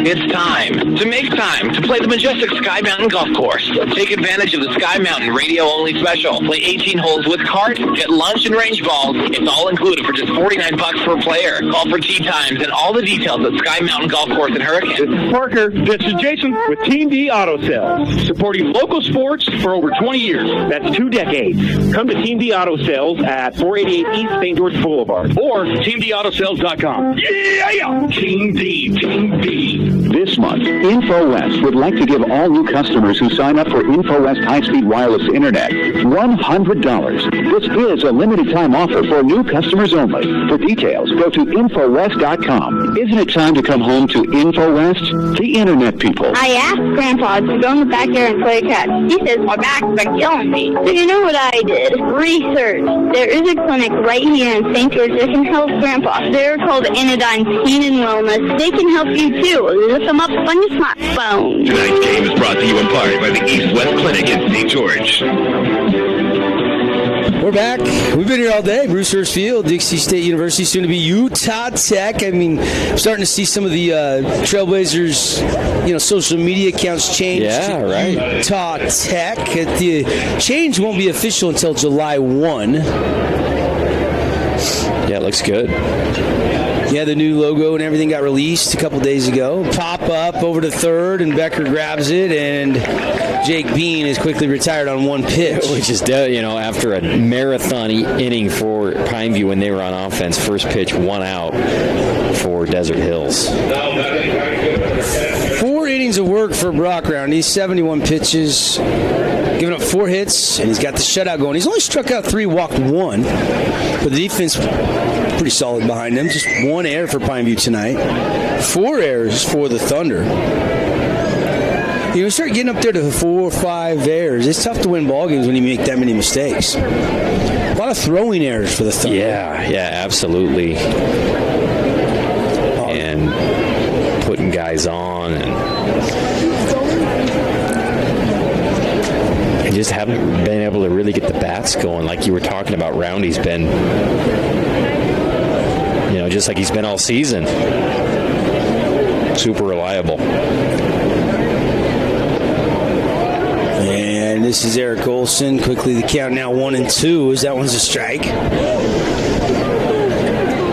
Tonight's game brought to you by Sky Mountain Golf Course. Here's the beautiful Sky Mountain. Get your tee times this week by calling 435-635-7888. And there's a hit, not to the sky, but it's going to roll all the way to the fence. And Olson's going to dig for second. And he's going to keep trucking and turn. And he is going to have a sliding triple as the throw's offline. Olson gets up, starts to take a step, and then decides he's going to stay put. 1-out triple, Eric Olson. Beautiful. I mean, that is when he connects, especially going the other way like he just did to the power alley. I mean, he hit a laser beam, and then he gets on his horse and gets all the way to third as a big tight end.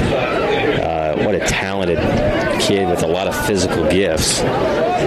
Rips it past the outfield for a triple. So Olson getting a little something going maybe for the Thunder, trying to get this shutout off the board.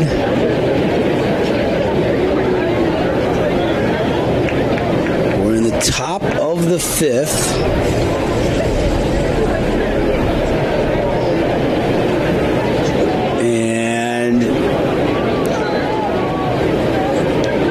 Will have to dig in here. First pitch missing, 1-0. Leadoff man, Cole DeCastro. 0 for 2. Grounded out to second and struck out. Breaking ball for a called strike 1.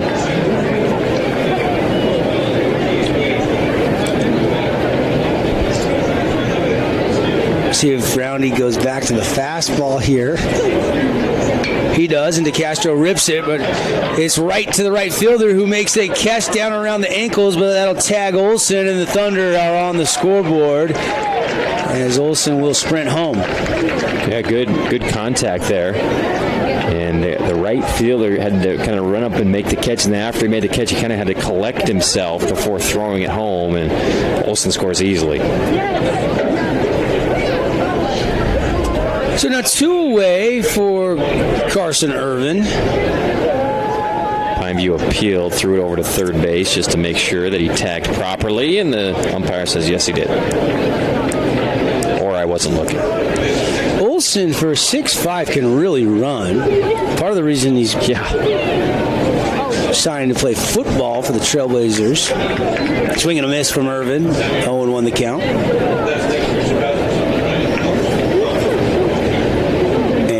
Pitch just down low, 1-1. The count now on Carson Irvin.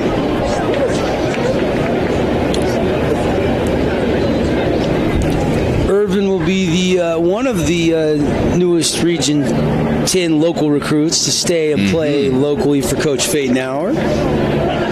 You got guys like Tyson Fisher and Jagan Levitt on the roster right now. You got Levine, played at Desert Hills. Landon Levine. There's 4 or 5 local kids that are on that roster, at least. I'm trying to think who else. The pitcher from Snow Canyon, Carson Herman, freshman this year.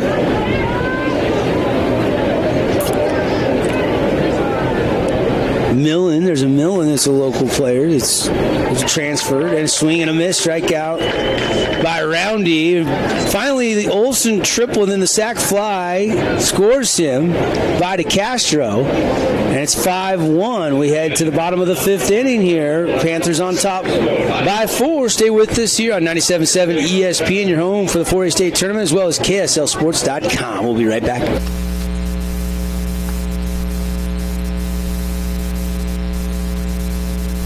Ace is the place with a helpful heart. See Hearst first this month for great deals on red hot buys at Hearst Ace Hardware. Make sure and get an Ace Rewards card for savings around the house, the yard, or the job site. Stop by Hearst General Store Ace Hardware, conveniently located in the heart of downtown Cedar City and St. George. Can you believe it? Camping season is here. Camping World is your #1 source for everything to get outdoors. Get down to 1500 Hilton Drive in St. George today and save up to 40% off travel trailers, fifth wheels, toy haulers, or motorhomes. Why in the world would you go anywhere else? Athletics can have a profound impact on your athlete's future. Winning experience, working as a team, and building confidence lay the groundwork for future success. Let us at Intermountain Sports Performance contribute to your athlete reaching their full potential for a price you'll appreciate. Call 251-2299 to learn more. When it comes to your child's teeth, Dr. Cody and his experienced staff at Johnson Pediatric Dentistry are game changers. So when it comes to checkups, a toothache, or any problem with your kid's teeth, call experienced veteran Dr. Cody Johnson at Johnson Pediatric Dentistry, 628-0511. Tonight's game is brought to you in part by the East-West Clinic in St. George. We're back 5-1. The other kid I was thinking of is Blake Millen, who graduated from Desert Hills a few years ago and is also on that roster. So kind of fun to see, some of the local kids star and then stay and play for their hometown university. By the way, I think earlier I said the upcoming schedule for tomorrow wrong. The loser brackets games are in the morning and the early afternoon, and the winner bracket games are the 4:30 and the 7 o'clock games. Yeah, so the Snow Canyon Hurricane game's at 11. The loser of this game will play at 1:30 against Green Canyon.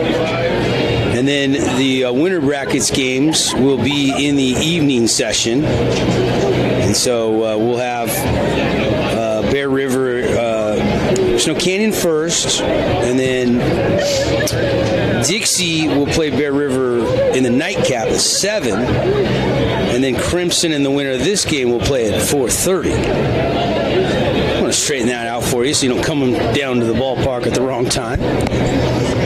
New pitcher for Desert Hills is Daniel Onion. We saw him pitch a few innings in the Cedar City series, pitched 2 games in relief. Came in and did a good job for the Thunder. Big old righty.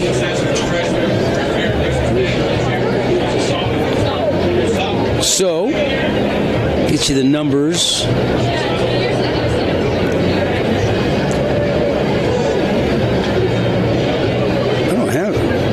Too many numbers. That's not Case and Turner. That's number what? 25. 25. Onion, yeah. How come I don't see any? Oh, Danny, there he is. Inning pitched is what I show. ERA 0. He's giving up 1 hit. How many innings pitched? Just 1. If that's what I'm seeing on the Game Changer stats for Desert Hills. Did he pitch more than that in that Cedar game? I thought so. Okay.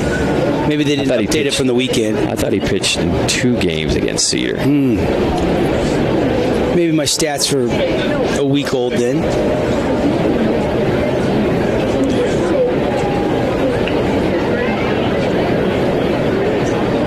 Regardless, he comes in and he's got to keep Pineview at 5 runs here. So right. Desert Hills offense can try to go back to work. I also think there's a new catcher in the game for Desert Hills. They lifted Bean? Yeah, it looks like 28 maybe behind the dish.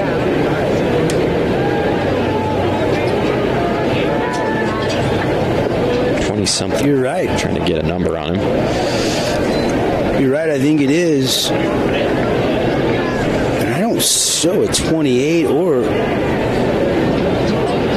And a swing and a shot by Ficklin, and it's going to be into the alleyway, but right fielder Eric Olson comes over. It pops up out of his mitt, and then he bare hand grabs it for the out.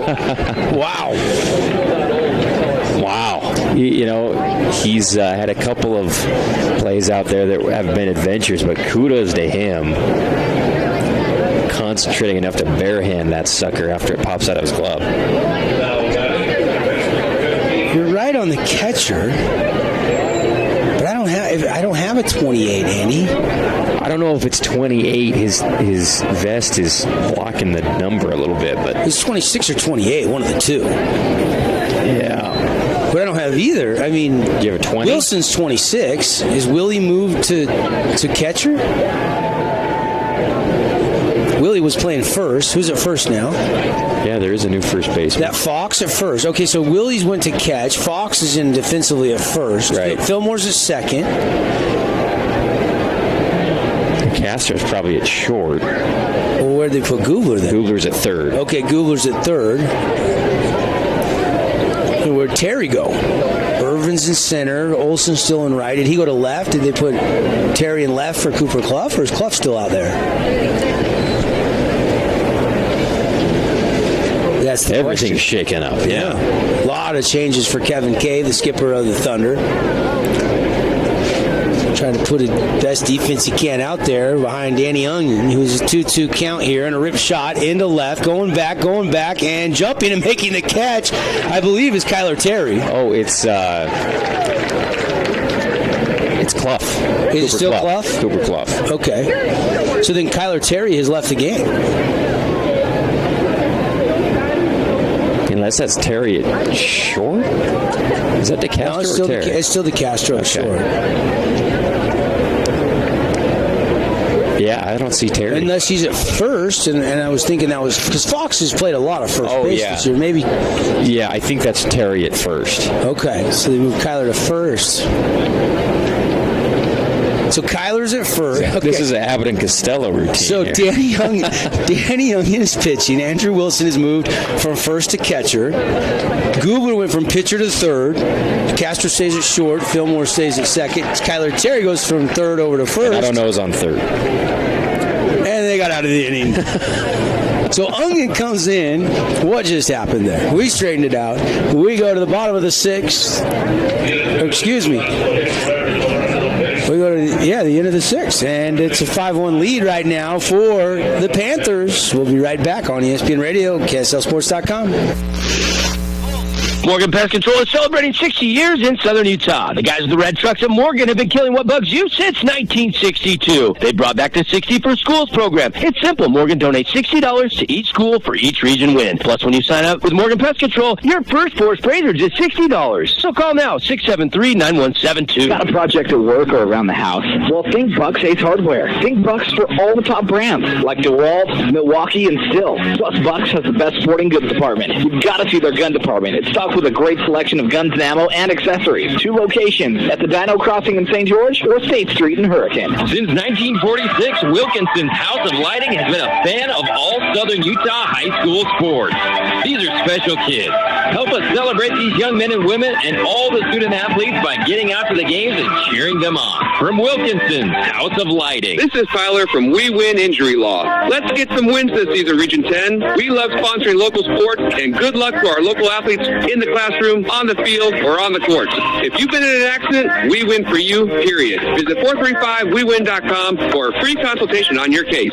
Tonight's game is brought to you in part by Interior Design Center.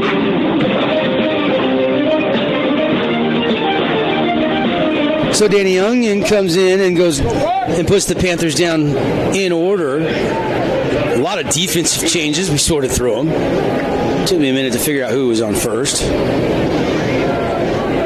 Have you ever done have you got that memorized, that Abbott and Costello? You ever do that? Well, we just that was the talent show in 8th grade. We just did it live on the air last inning. The first time I saw that, I was very, very entertained, and I've seen it probably a handful more times, and it never gets old, does it? No, it's fantastic. If you've never seen Who's on First by Abbott and Costello, you got to go watch it. Ooh. And a chopper and a beautiful glove by Becker, and he hosed it over and got Gubler. That's pretty. By 2 steps. Yeah, decently hit by Gubler. And once again, his drought kind of continues. He hit that laser out to left, but he flew out in foul territory to the right side and then just chopped one for an out. So 0 for 3. Yeah, the frustration kind of continues for one of the best hitters in the region. And here's Kyler Terry, who moved from third over to first when Onion came in to pitch. And first pitch swinging and a pop-up, and it's going to be a Fabulous Freddy's foul ball out of play. Don't forget, those coupon books are on sale through Father's Day. Get a pack of 10 Ultra exterior washes, the Freddy's Special, the VIP. They're all 30% off. You buy a pack of 10 for the price of 7. Stock up for yourself or get some for Dad while they're on sale. They only come on sale twice a year during the holidays leading up to Christmas, and then start of May through Mother's Day and Father's Day. 2 Southern Utah Fabulous Freddy's. Of course, locations Vegas. They got the newest store up there in Lehigh, if you're up that way. Got one in Sandy. 0-2 the count as Kyler Terry is behind Roundy, and Roundy misfires low. Ball 1. How about Roundy today, Andy? He's been terrific. I mean, has just been hitting his spots like crazy. The defense has been playing really good behind him.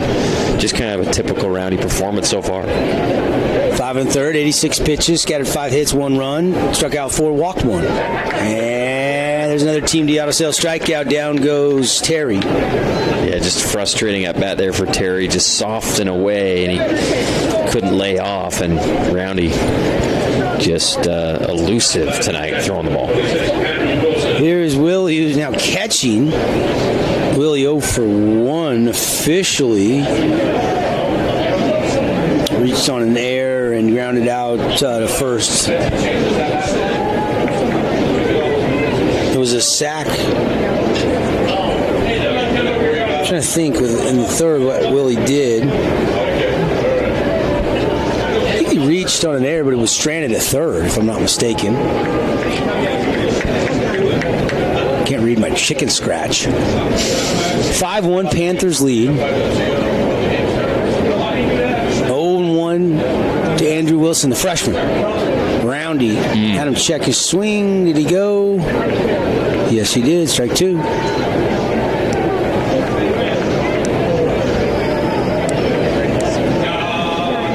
Still a good crowd here tonight, huh?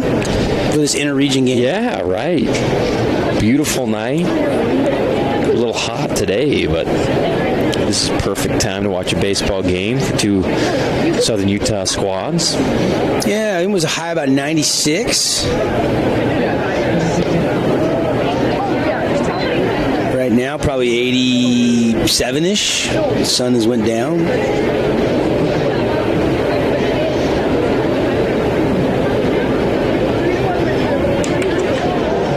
And 2-2. Pineview reacting like they were ready to run off the field after that pitch, but didn't get the strike.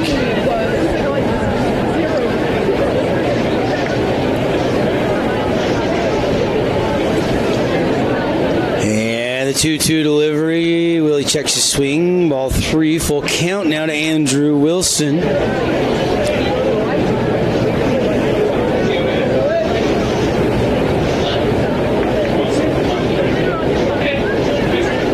Payoff pitch coming. And lost him. Willie aboard with 2 outs, and here comes Taylor Mosier to the plate. Desert Hills needs a big spark, and we know Timo's ability to rip the long ball, potentially. They would love nothing more than that right now, as they've been just kind of nipping. Had some opportunities early in the game to score and got thrown out at the plate, but just 1 run on 5 hits.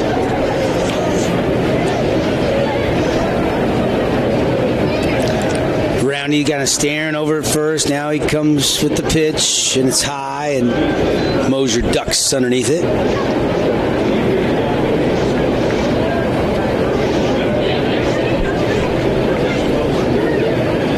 The count. High school baseball coming up. Johnson Pediatric Dentistry post-game show. We'll recap this one, get you all the Wilkinson stats. Ernie's 2 player of the game. Pick the AWP Playmaker play of the game. Set the table for all the games tomorrow. 4 more games coming your way.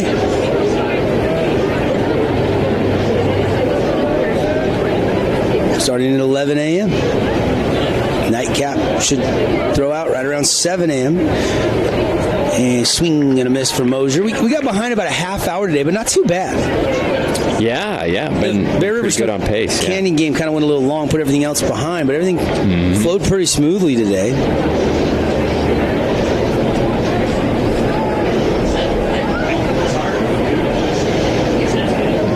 Just off the plate, Roundy is pitching really methodically here to Mosier. Dropped in a curveball beautifully and a fastball. Mosier being patient, 2-2 count.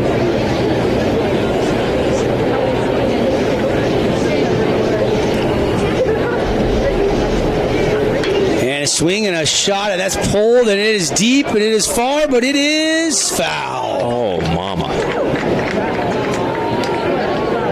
that was exactly the type of play Desert Hills was saying this kid can bring us, but just a little bit in front of it, barely. Thought it had a chance to maybe hit the foul pole. Way to get the head out there by Timo. Timo already had a deep triple. Landed about, 375-ish out there, base of the fence in the center field alleyway. Thought about trying to get the inside the park homer because it caromed off the wall, but they held him at third, and then he got thrown out at the dish trying to score on a bunt attempt by Jace Fillmore. That one fouled straight back. Appreciate Morgan Pest Control. $60 for every region school grabbing a win. Started in basketball season, continued through baseball. We'll finish up in the fall with football, and Morgan going to donate a lot of money because it all adds up through the whole year. And a hot shot over Schroeder's head. Willie's going to turn and head for third. Mosier's going to try to get to second, and he is going to do it. Head first slide. The ball is cut off by Schroeder. Wow. So Mosier got a multi-hit game going tonight, and the Thunder got a little something brewing here in the top of the sixth inning. 2-out rally with runners on second and third after... Man, he lucked out. They cut that ball off because I thought he was dead to rights at second base. That was a really aggressive move there with 2 outs to go for second, but luckily it was cut. Would have been close. Here's Jace Fillmore. Jace 0 for 2 tonight. 267 hitter, just a freshman. This is a big spot for the freshman, huh? Absolutely, yeah. Finally, you get some action going. Runners on second and third. Oh, almost got him, but it gets away, and that'll score a run. It's 5-2 as Wilson comes sprinting home and high fives everybody in the dugout at full speed. Willie's fired up. Got a ball game here. Still with a runner to knock in here for Fillmore potentially. Well, we were talking about it in the pregame show that no game has really been close today, but we had a feeling that this one would be close, late in the game, and now all of a sudden it's 5-2. And Fillmore's going to foul that one up, and it's going to get right down the line. It might stay in fair in the park. It does. It actually lands kind of in the bullpen area, but nobody can track it down. Yeah, for the first time tonight, Roundy's starting to show some signs, maybe some fatigue. 5 2/3 work. He's 103 pitches, so he is, maybe he gets one more at best. But he's gotten them deep into the game with the lead. He is doing his job. And Fillmore's going to foul it off again. Shakespeare nearly he got there, and then he kind of overran and turned around and couldn't make the catch at his knees. Ooh. Fillmore's just living to fight another day by the skin of his teeth. Absolutely. Just a little late on both of those pitches. And, you got a little bit more foul ground here at Brewster's Field than you do probably at Desert Hills High School or Pineview High School. So on the morning game this morning, Jake Johnson go over into the bullpen area and bring it back into the park. Make a spectacular play. Fillmore again fights it up and out of play. Another fabulous Freddy's foul ball.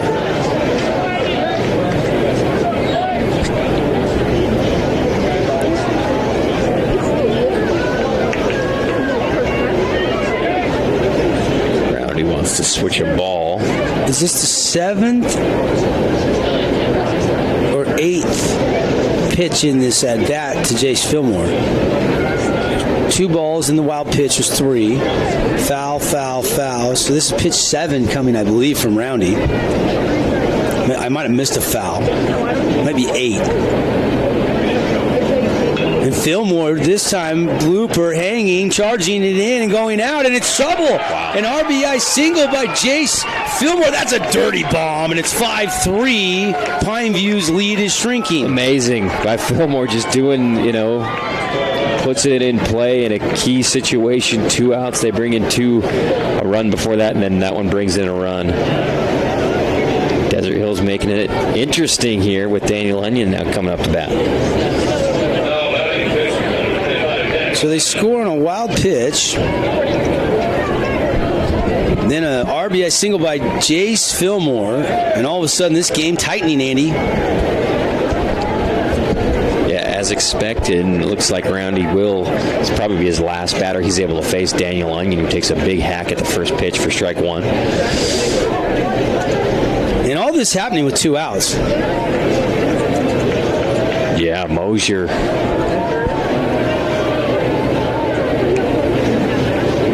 Big time hit. Iverson's going to throw behind the runner at first, and Fillmore will get back safely.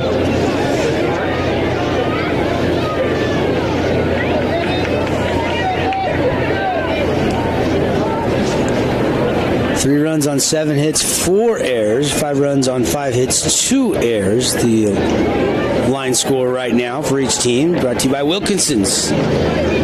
Lights, fans, home decor, contractors, and homeowners welcome at Wilkinson's over there across the street from Fiesta Fun. Since 1946, they've been a fan of local sports. Fouled straight back. The pinch hitter. Or Danny Onion just hitting, sorry. Not really pinch hitting, just in the lineup and getting an AB here, right?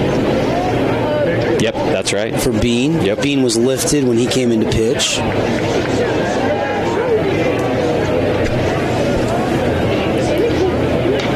Chopper, and that's foul.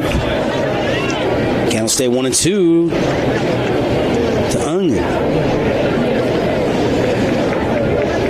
Winner of this game gets Crimson Cliffs tomorrow afternoon. Loser will play Green Canyon in an elimination game. This will be the last batter Roundy can face. And it's high and upstairs. 2-2. 112 is what I have Roundy for. 5 Team D Auto Sales strikeouts to Roundy's credit. Kubler, before being lifted, had 8. That one missing, but not by much. Full count now to Onion. Yeah, threw a nice little spinner, just stayed up a little bit. We're in the top of the 6th inning. Already 2 runs have scored.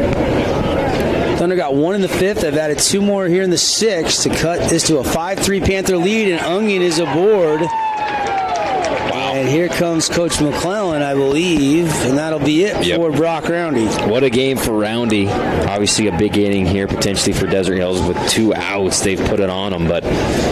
And is it Schroeder or is it Brandon Roundy? One of the 2 most likely will come in to pitch. We'll find out when we come back. Pitching change. Heck of a night for Roundy. He'll leave in line to get the victory. Panthers up 5-3 on the We Win scoreboard. We'll be right back. Your hometown locally owned paint store is Ideal Auto Paint, a proud PPG authorized platinum distributor with over 100 years combined experience in the automotive auto body supply business. 435-673-6005. It's a fabulous new year, and if you want to feel fabulous, head on over to Fabulous Freddy's. They've got 2 Southern Utah locations to serve you. Monthly car wash passes starting at just $20 a month, and free vacuums at their Bluff Street location. Plus, Fabulous Freddy's wipes every vehicle dry, and you'll always save 10 cents at the pump with every wash. Fabulous Freddy's Car Wash. Simply a fabulous experience.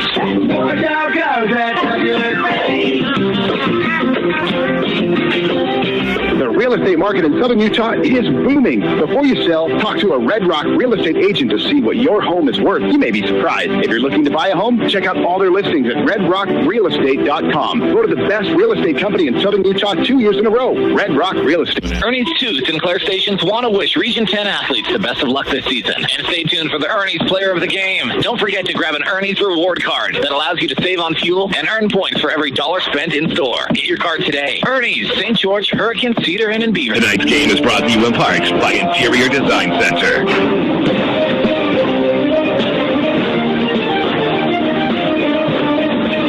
So in the pitch will be Brandon Roundy. He'll move from short to the mound. They'll put Ficklin in at shortstop. Brock Roundy will move to first base. Becker will stay at third. Schroeder will stay at second. And Crosby is out in right. Dylan Becker stays in center. And I believe Millen's still out there in left. So Shakespeare comes off. And Ficklin goes into short. That is the defensive changes. A little easier than last time when Ungin came in. Yeah. Got that one sorted out a little quicker. Of course, we're up here in the press box. It's tough to take Shakespeare out of the lineup. They got the re-entry if you want to hit him again. And the batter is Eric Olson. 2 on, 2 outs, top 6. 2 runs have scored already in the inning. Brandon Roundy, you get his numbers. And quickly 2-0. That one missing for ball 2. Brandon, 37 2/3 work. Giving up 31 runs, 16 earned, walked 17, struck out 47. Only giving up 1 home run this year. ERA is 2.97. He's 4 wins, 1 loss in 10 appearances. He does have 1 save. And there's a fastball in the corner for strike 1, 2-1.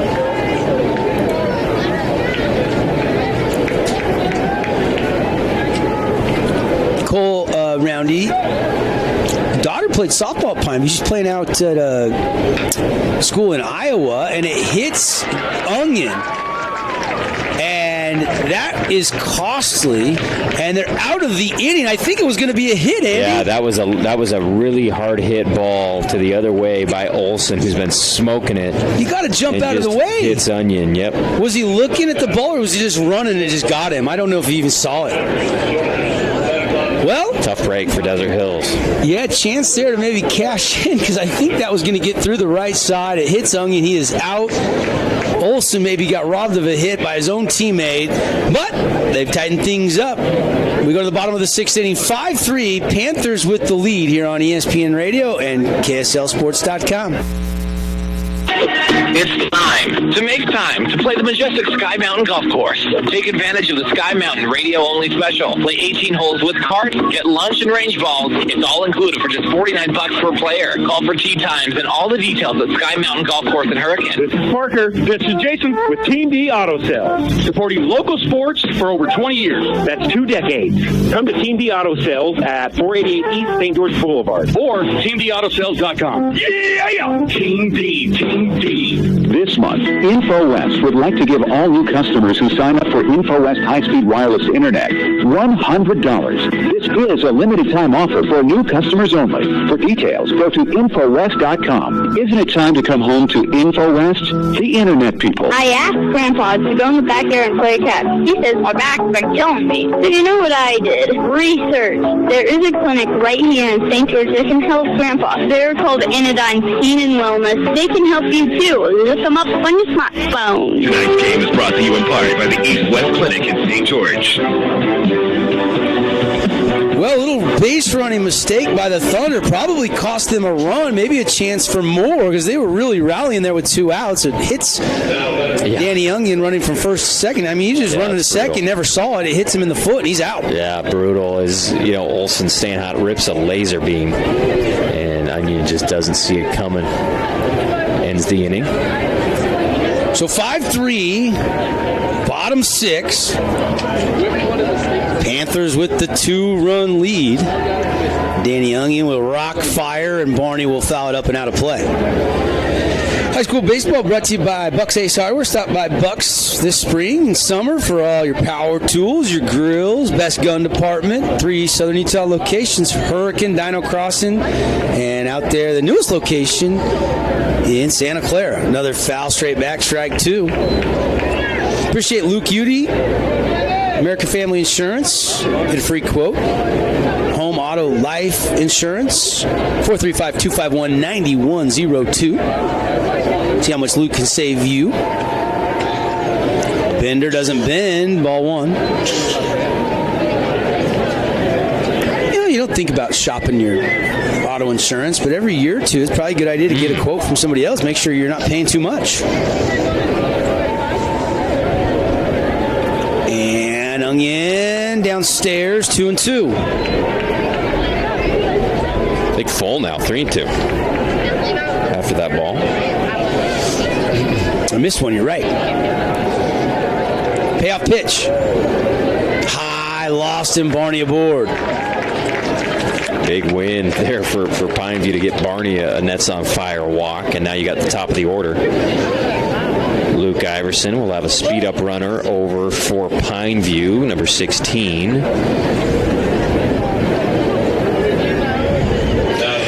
What do we score Olson? Do we score that one that hit Onion just a ground out, or do you score that a hit? And I don't remember ever scoring. Me neither. That's a great question. I'm still stuck on that. This will be Carter Stubbs, the runner over at first base. So an InfoWest speed-up runner. Appreciate the internet people at InfoWest. $50 gas card for new customers. Sign up today before the end of the month. Always on, always reliable, always dependable. The internet people at InfoWest. So Barney lifted for Stubbs. Iverson is the batter. Pineview trying to grab a couple insurance runs back that they just lost in the top of the 6th. Onion, fastball, swing and a miss, strike 1. The official score shall credit a batter with a base hit when a fair ball that has not been touched by a fielder touches a runner or an umpire. Okay, so it is a base hit. So Olson gets credit for the hit. That was my question. Thank you, AT, in research.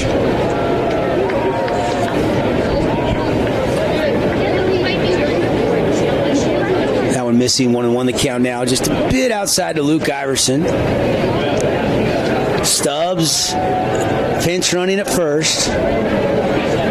Bottom of the 6th inning here at Bruce Hurst Field in the 4A State Baseball Championships. Hit and run. And the throw, the tag. Oh, and he lost the ball. DeCastro had it pop out of his mitt. I'm not sure if he touched him and that's what forced the ball out or not, but it was close.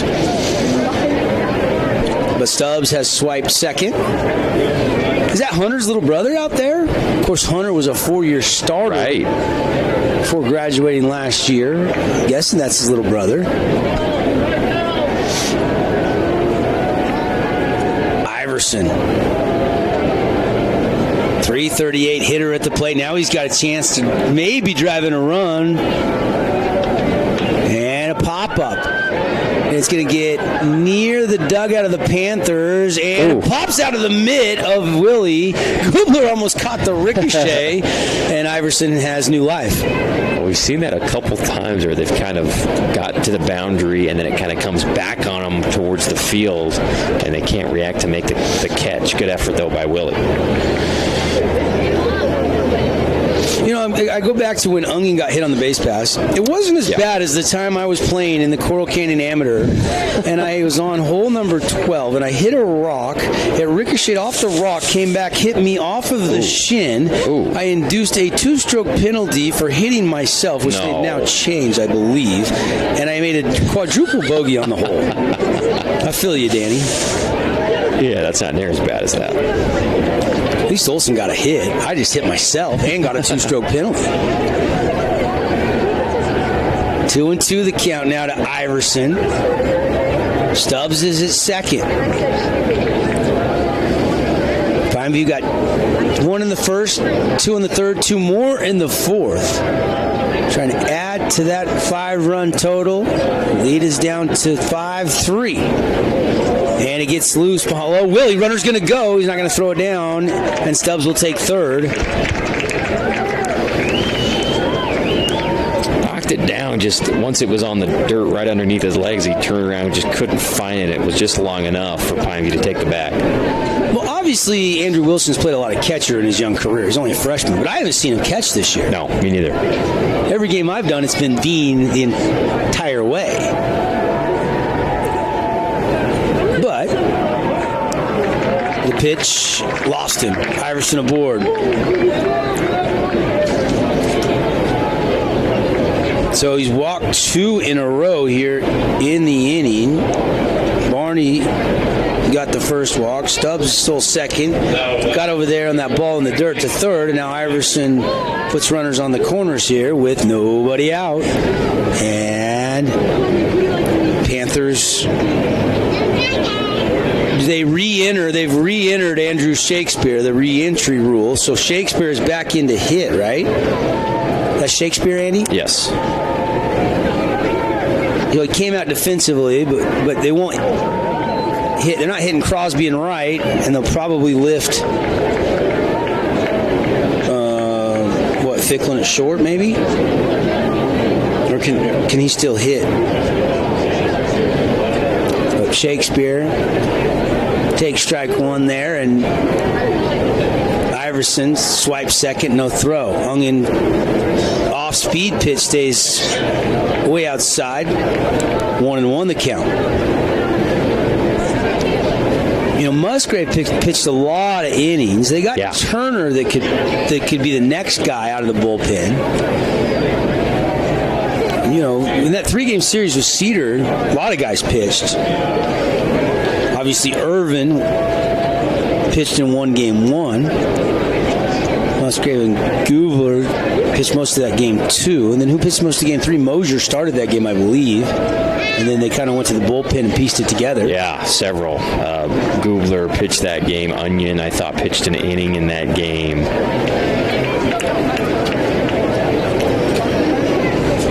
Two and one. Thunder can't afford to give up the runs they just got back. They're down to their last 3 outs offensively. Pineview's thinking insurance. And still nobody out, and runners on second, third. Ungin's got his work in front of him. That one fouled back. 2-2 to Shakespeare. Shakespeare tonight is 1 for 2 with a run scored and a strikeout.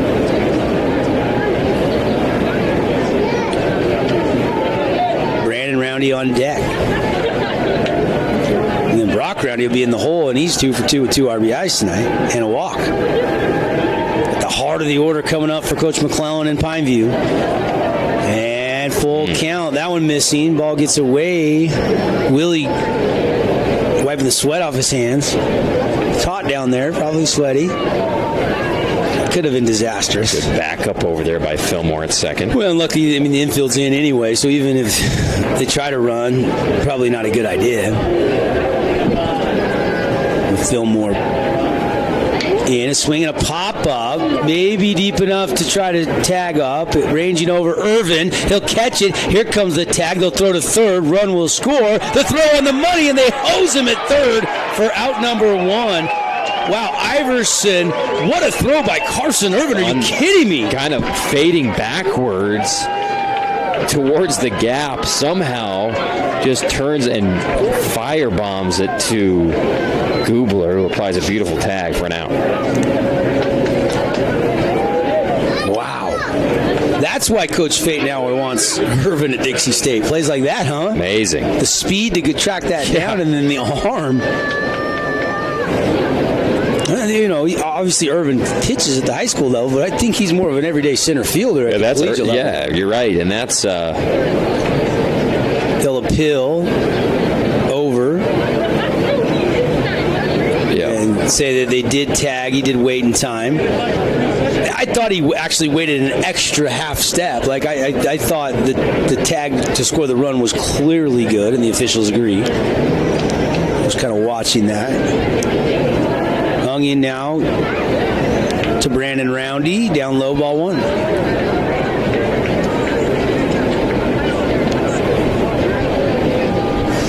(6-3) Panthers on the sac fly.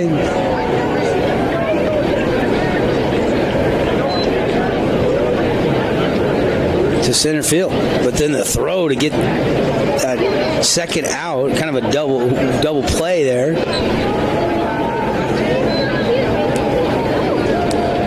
Game still within reach for D Hills, although that extra run does come in pretty handy, doesn't it, AT? And they're still not out of here. They got to get one more out. Bases are empty. And not an easy guy to get out, although Brandon Roundy is 0 for 3 tonight. Absolutely, the extra run, but it could have been, it was set up to be much worse for Desert Hills until that double off play made by Irvin. And on Luke Iverson, nonetheless, leadoff man trying to tag off from second. Yeah, who's got good speed. And a rip shot over Goobler's head. This could be a double as Roundy will turn hard, and he will coast into second and slide safely. Roundy's first hit of the night, and now another runner in a scoring position with 2 down. Nice rope by Roundy into left field. Good play made on it out there to slide and cut it off, but still you're way too deep in the corner to try to throw him out, even though it was fairly close at second base. Good effort. Preston Christensen will come in, Info West runner. Out of second, Brandon Roundy will come to the dugout after the double. So here's Brock Roundy in line to get the win. He's driven in 2. 2 for 2 with the walk. Done a little bit of everything, hasn't Brock, tonight? Tremendous, yep. He's a guy you can count on. First pitch catches the outside corner for strike 1 from Danny Onion, the reliever of the Thunder.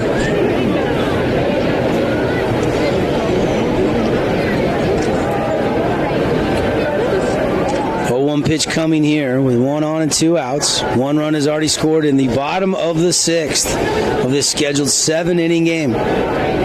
Wind up pitch right down the middle, strike 2.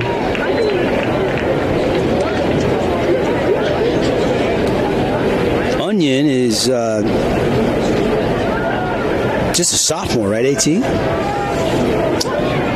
I'm not sure. Where's he?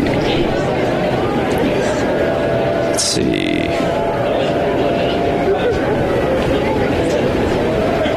As the sign.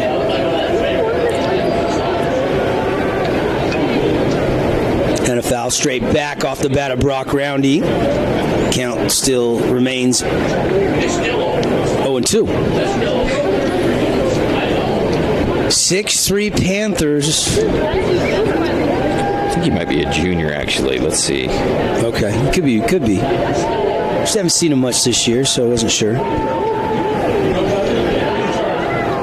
And that one fouled off down the third baseline. Another fabulous Freddy's foul ball. Brock seeing it well tonight. He's a junior. Junior, yeah.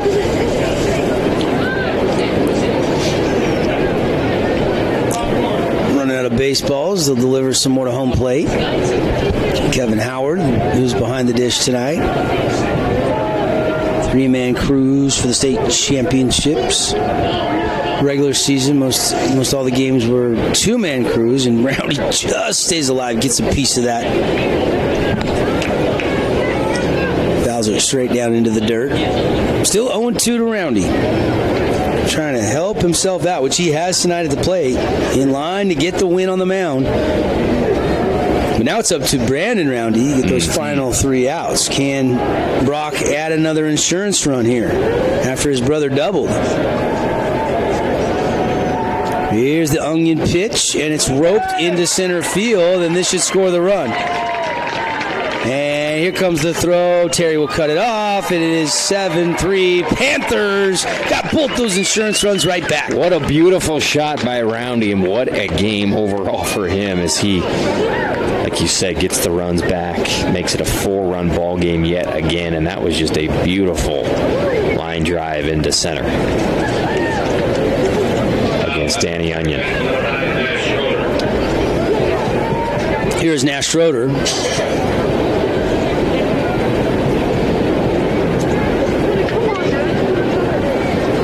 Wow. Big 2-out hit there for Brock Roundy. 3 for 3 with 3 RBIs tonight. And a 4-run lead again as those 2 Red Rock Real Estate runs Desert Hills grabbed. Pineview grabs right back.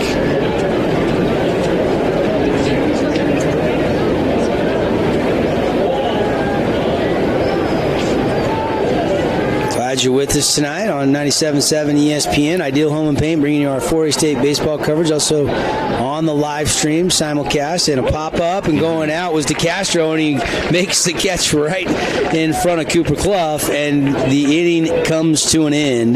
But not before the Panthers come up clutch and grab a sac fly and then a double by Brandon Roundy, and then moments later, Brock Roundy drives in that run.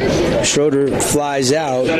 Thunder down to their final 3 outs, down by 4 runs when we come back. Stay with us from the 4A State Baseball Championships. This is Tyler from We Win Injury Law. Let's get some wins this season, Region.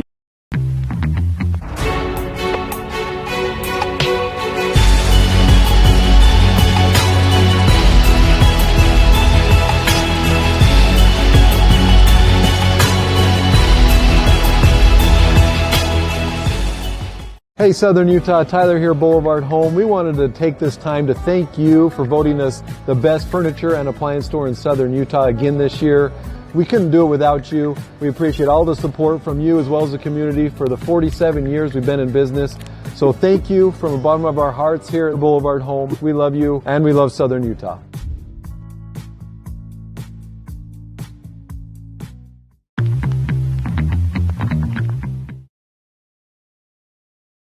And make it fabulous. Don't let the other guys hang you out to dry. Go on down to Fabulous Freddy's. 2 Southern Utah locations, River Road and Bluff Street. The real estate market in Southern Utah is booming. Before you sell, talk to a Red Rock real estate agent to see what your home is worth. You may be surprised. If you're looking to buy a home, check out all their listings at redrockrealestate.com. Voted the best real estate company in Southern Utah 2 years in a row. Red Rock Real Estate. Tonight's game is brought to you in part by Interior Design Center. Devin Dixon, Andy Thompson with you, Bruce Hurstfield.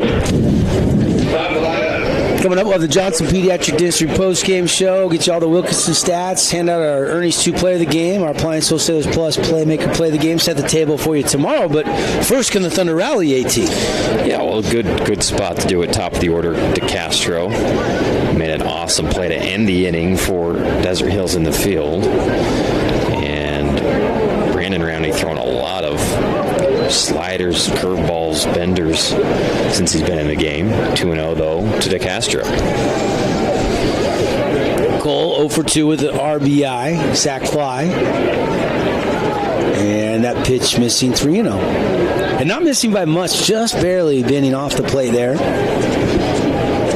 First 2 stayed just inside, but we're bending back towards the plate. Fastball down Broadway, there's strike 1. 3-1. DeCastro wanted to see one there because they need base runners. 7-3, Panthers lead. 3 outs away from winning to play against the Crimson Cliffs Mustangs tomorrow. There's a shot up the middle and a leadoff single by Cole DeCastro. You knew he was due. Yeah, way to go. And now just station to station for Desert Hills here with Irvin coming up with Gubler behind him. I'm still oohing and awing about that throw Irvin made. Oh, man. To hose Iverson at third. Yeah, moving backwards, still kind of drifting back, towards the fence as he caught the ball, and then to stop on a dime and just wing it. And Gubler's literally setting his mitt in front of the bag, and it hits him in the mitt. Yeah. I mean, the throw, you couldn't have thrown it perfecter. It was amazing. Brandon Rowney delivers Irvin, and maybe inside and downstairs, ball 1. I think Brandon kind of wondering where the zone is right now. Kind of looking into his sketch of Luke Iverson, maybe kind of wondering where was that at, so I know. And Rocks fires, called strike at the knees. 1-1.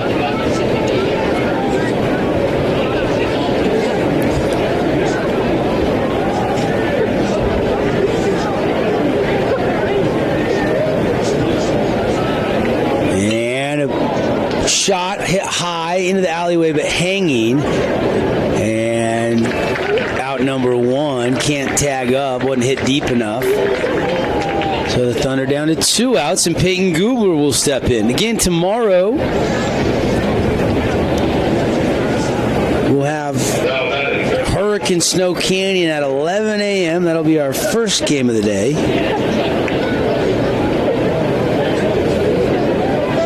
Loser of this game will play at 1:30 against Green Canyon. Dixie and Bear River will be the nightcap, and the winner of this game, which right now is Pineview, would play Crimson Cliffs in the afternoon window at 4:30.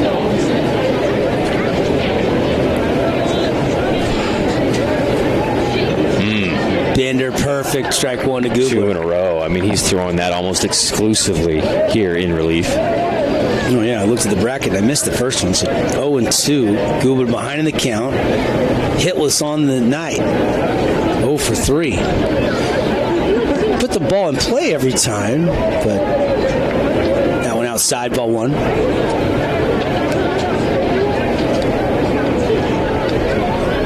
Hit a couple hard. He did pop up to first weekly, but the one he lined out to third was hit hard. Goobler fouls it straight back. Count will stay 1-2. Good swing on that one. Just couldn't get on top of it. But I would guess Irvin would start tomorrow. Hasn't pitched since last Thursday, so he's on normal, 4 days rest. 4 full days of rest. High, 2-2.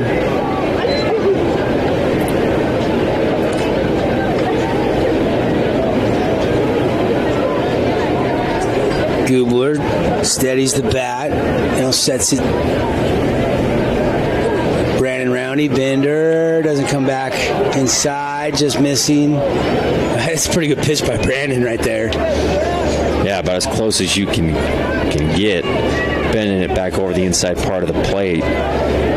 Trying to catch him off guard with a called third strike, but doesn't quite get all the way back. Brandon has this one roped, and it's a single into left.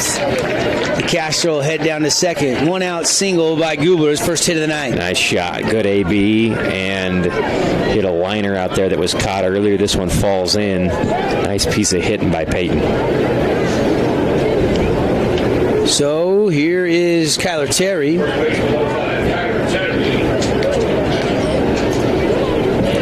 Kyler looking for his first hit tonight. No, he's got 1. He 1 for 3. He also struck out twice. Got a single back in the third. My mistake.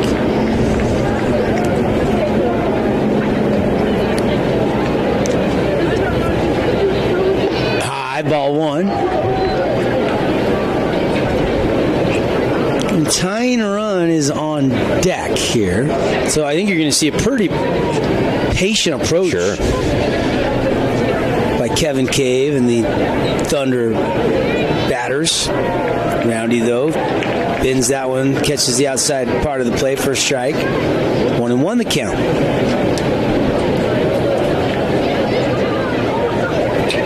Willie, then Mosier due up. They can get that far. There's a pop-up. Foul territory, but room to make the play. Ranging over and making the catch. Brock Roundy, 2 down. And those are the plays we've seen. That's a tough spot, kind of between the right fielder and the first baseman. But Roundy gets his depth, gets back there, and makes the tough play for out number 2. Castro's at second, Goobler at first. Andrew Wilson will step in. Willie tonight, 1 for... Let's see. I know he scored a run. Did he walk? He walked and scored a run. But I don't think he's got a hit yet tonight.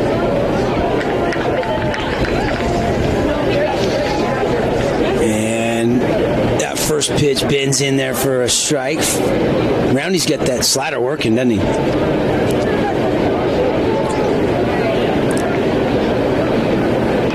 And that one pulled well foul. 0-2 the Thunder, down to their final strike here.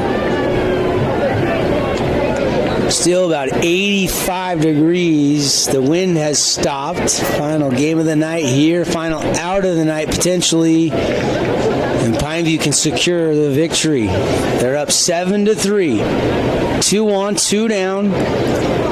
Roundy hit him. Plunked Wilson right in the back. Didn't want to do that. On a heater. He's been throwing nothing but benders, and then on the plunker, he throws it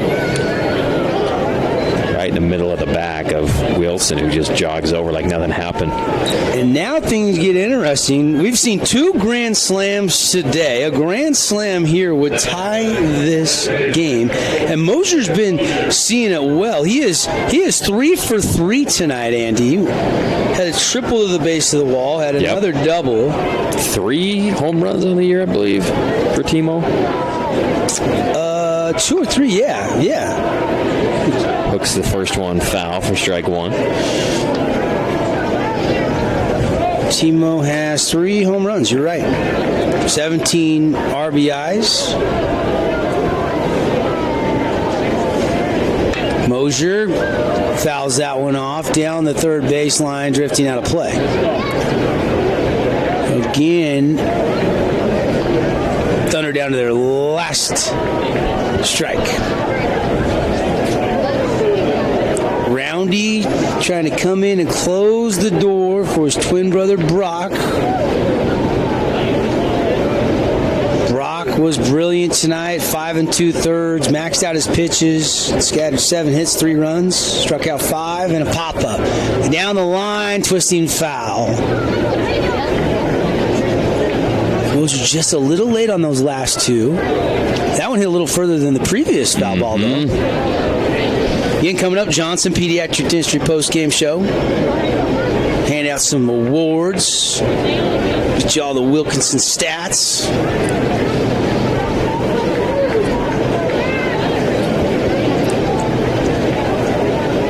I mean, the Thunder do have 9 hits tonight. But just 3 runs. They've stranded some base runners. Here's the pitch. Swing and a miss. And the Team DK, Mosier strikes out and game is over. Panthers win it 7-3. What a game by Pineview pitching. The Roundies combining for the win. Brock was an absolute stud.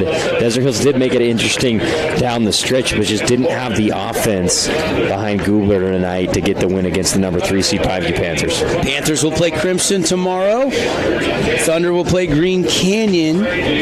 1:30 on the Green Canyon Desert Hills game. 4:30 on the Crimson and Pineview game. Again, the final on the We Win Injury Law scoreboard. Panthers win 7-3. We'll take a 2-minute timeout, come back with the Johnson Pediatric postgame show right after this.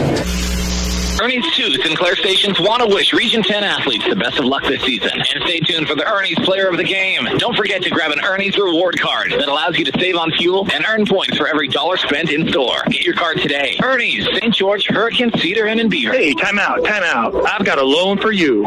Scott Gibson here with Intercap Lending. Put me in the finance game to work for you. No matter what you're looking for, to build, buy, or refinance, I can help. So don't drop the ball and let me, with my 25 years experience, go to work for you. 435-619-8080. Right now is the time to improve and get ready for the upcoming basketball season. And the best facility with brand new floors and top-notch training is at Nets on Fire inside the Be More Complex. Get small group training with elite coaches. It's time to improve your game. Just visit netsonfire.org. Just like how the coach of your favorite team draws up some creative scoring plays over here at Interior Design Center, we can come up with a perfect game plan to make your house a home. Interior Design Center. Like us on Instagram or visit us at interior-designcenter.com. Good luck to all the Region 9 athletes. Hey, it's Luke with Udine Associates at American Family Insurance. At Udine Associates, we love insurance so you don't have to. With a quick call, we can get you an instant quote with the right coverages. My team of licensed agents are ready to help you with better insurance from American Family. Give us a call at 435-251-9102. This game is in the books. Let's send it down live for the Johnson Pediatrics postgame show.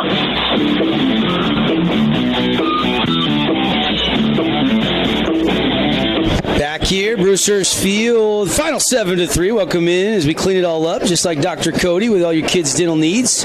Don't forget cleaning, exam, x-rays, one low price for new patients at Johnson Pediatric Dentistry. 2 Southern Utah locations, next to Lynn's out in Washington Fields and out on the corner behind Walgreens on Dixie Drive. And Sunset. And we've got lots to do here. Again, 7-3 the final score. Panthers move on. They'll play tomorrow night 4:30. Well, tomorrow afternoon against Crimson. Desert Hills will have to play Green Canyon 1:30 in an elimination game with full moon rising in the East Hills here at Brucehurst Field. Fun day at the ballpark. Let's dive into the Wilkinson stats, Andy. And as we do so, let's talk about some of the awards that we can hand out. And then we'll set the table and get your thoughts thoughts on the matchups tomorrow. First, the winning pitcher, Brock Roundy, 5 2/3, scattered 7 hits, gave up 3 runs, all earned, struck out 5, walked 3. Also helped himself out at the plate, going 3 for 3 with 3 RBIs. Really a almost perfect night for Brock Roundy.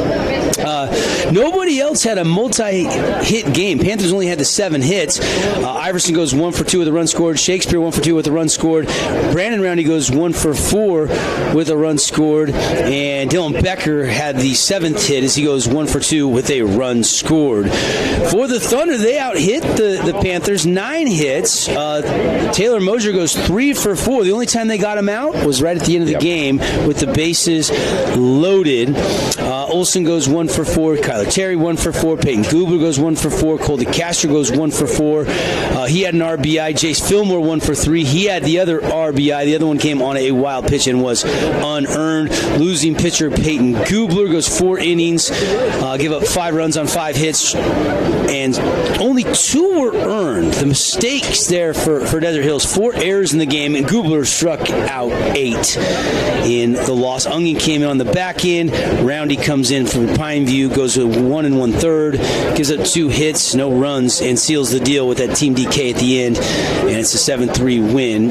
First, the Appliance Wholesalers Plus Playmaker Play of the game, now that we've kind of delivered you the final box scores, brought to you by Wilkinson's, Lights, Fans, Home Decor, and more. What stands out is the play of the game. The K-Late obviously resonates with the bases loaded. That was huge, Roundy obviously. Brandon Roundy. The most impressive play was the play Carson Irvin made in center field, throwing Luke Iverson out at third base. I agree. That was just unbelievable.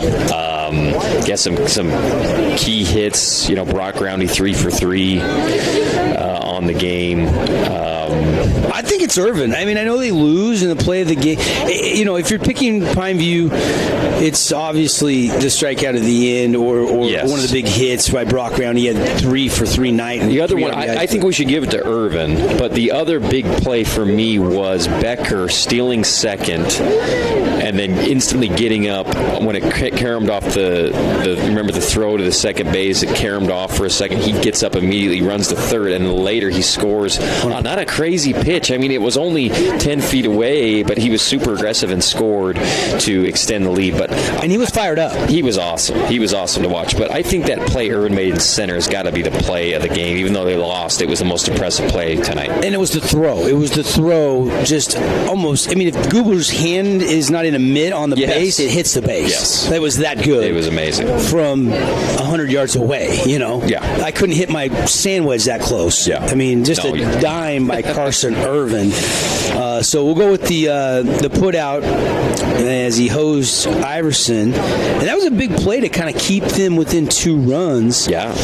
But the offense couldn't capitalize later on in the loss. So Carson Irvin, the Appliance Wholesalers Plus Playmaker Play of the game. The throw from the alleyway in left center to the bag at third to hose the runner.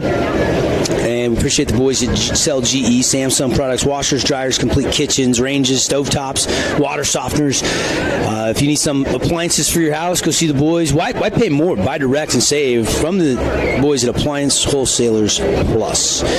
Let's take a look at the Ernie's 2 Sinclair Station Player of the Game. Brock Roundy, the guy tonight? 100%. 3 for 3. Pitched an awesome game going, against Gubler on the other side. And he was just, not the most gaudy numbers, had some walks and stuff like that, but just, kept Desert Hills offense down. He was consistent, was spotting all over the place, did a great job all night long. And you need guys like that at the top of your pitching rotation if you want to go all the way. And he came through big for Coach Mack and the team tonight.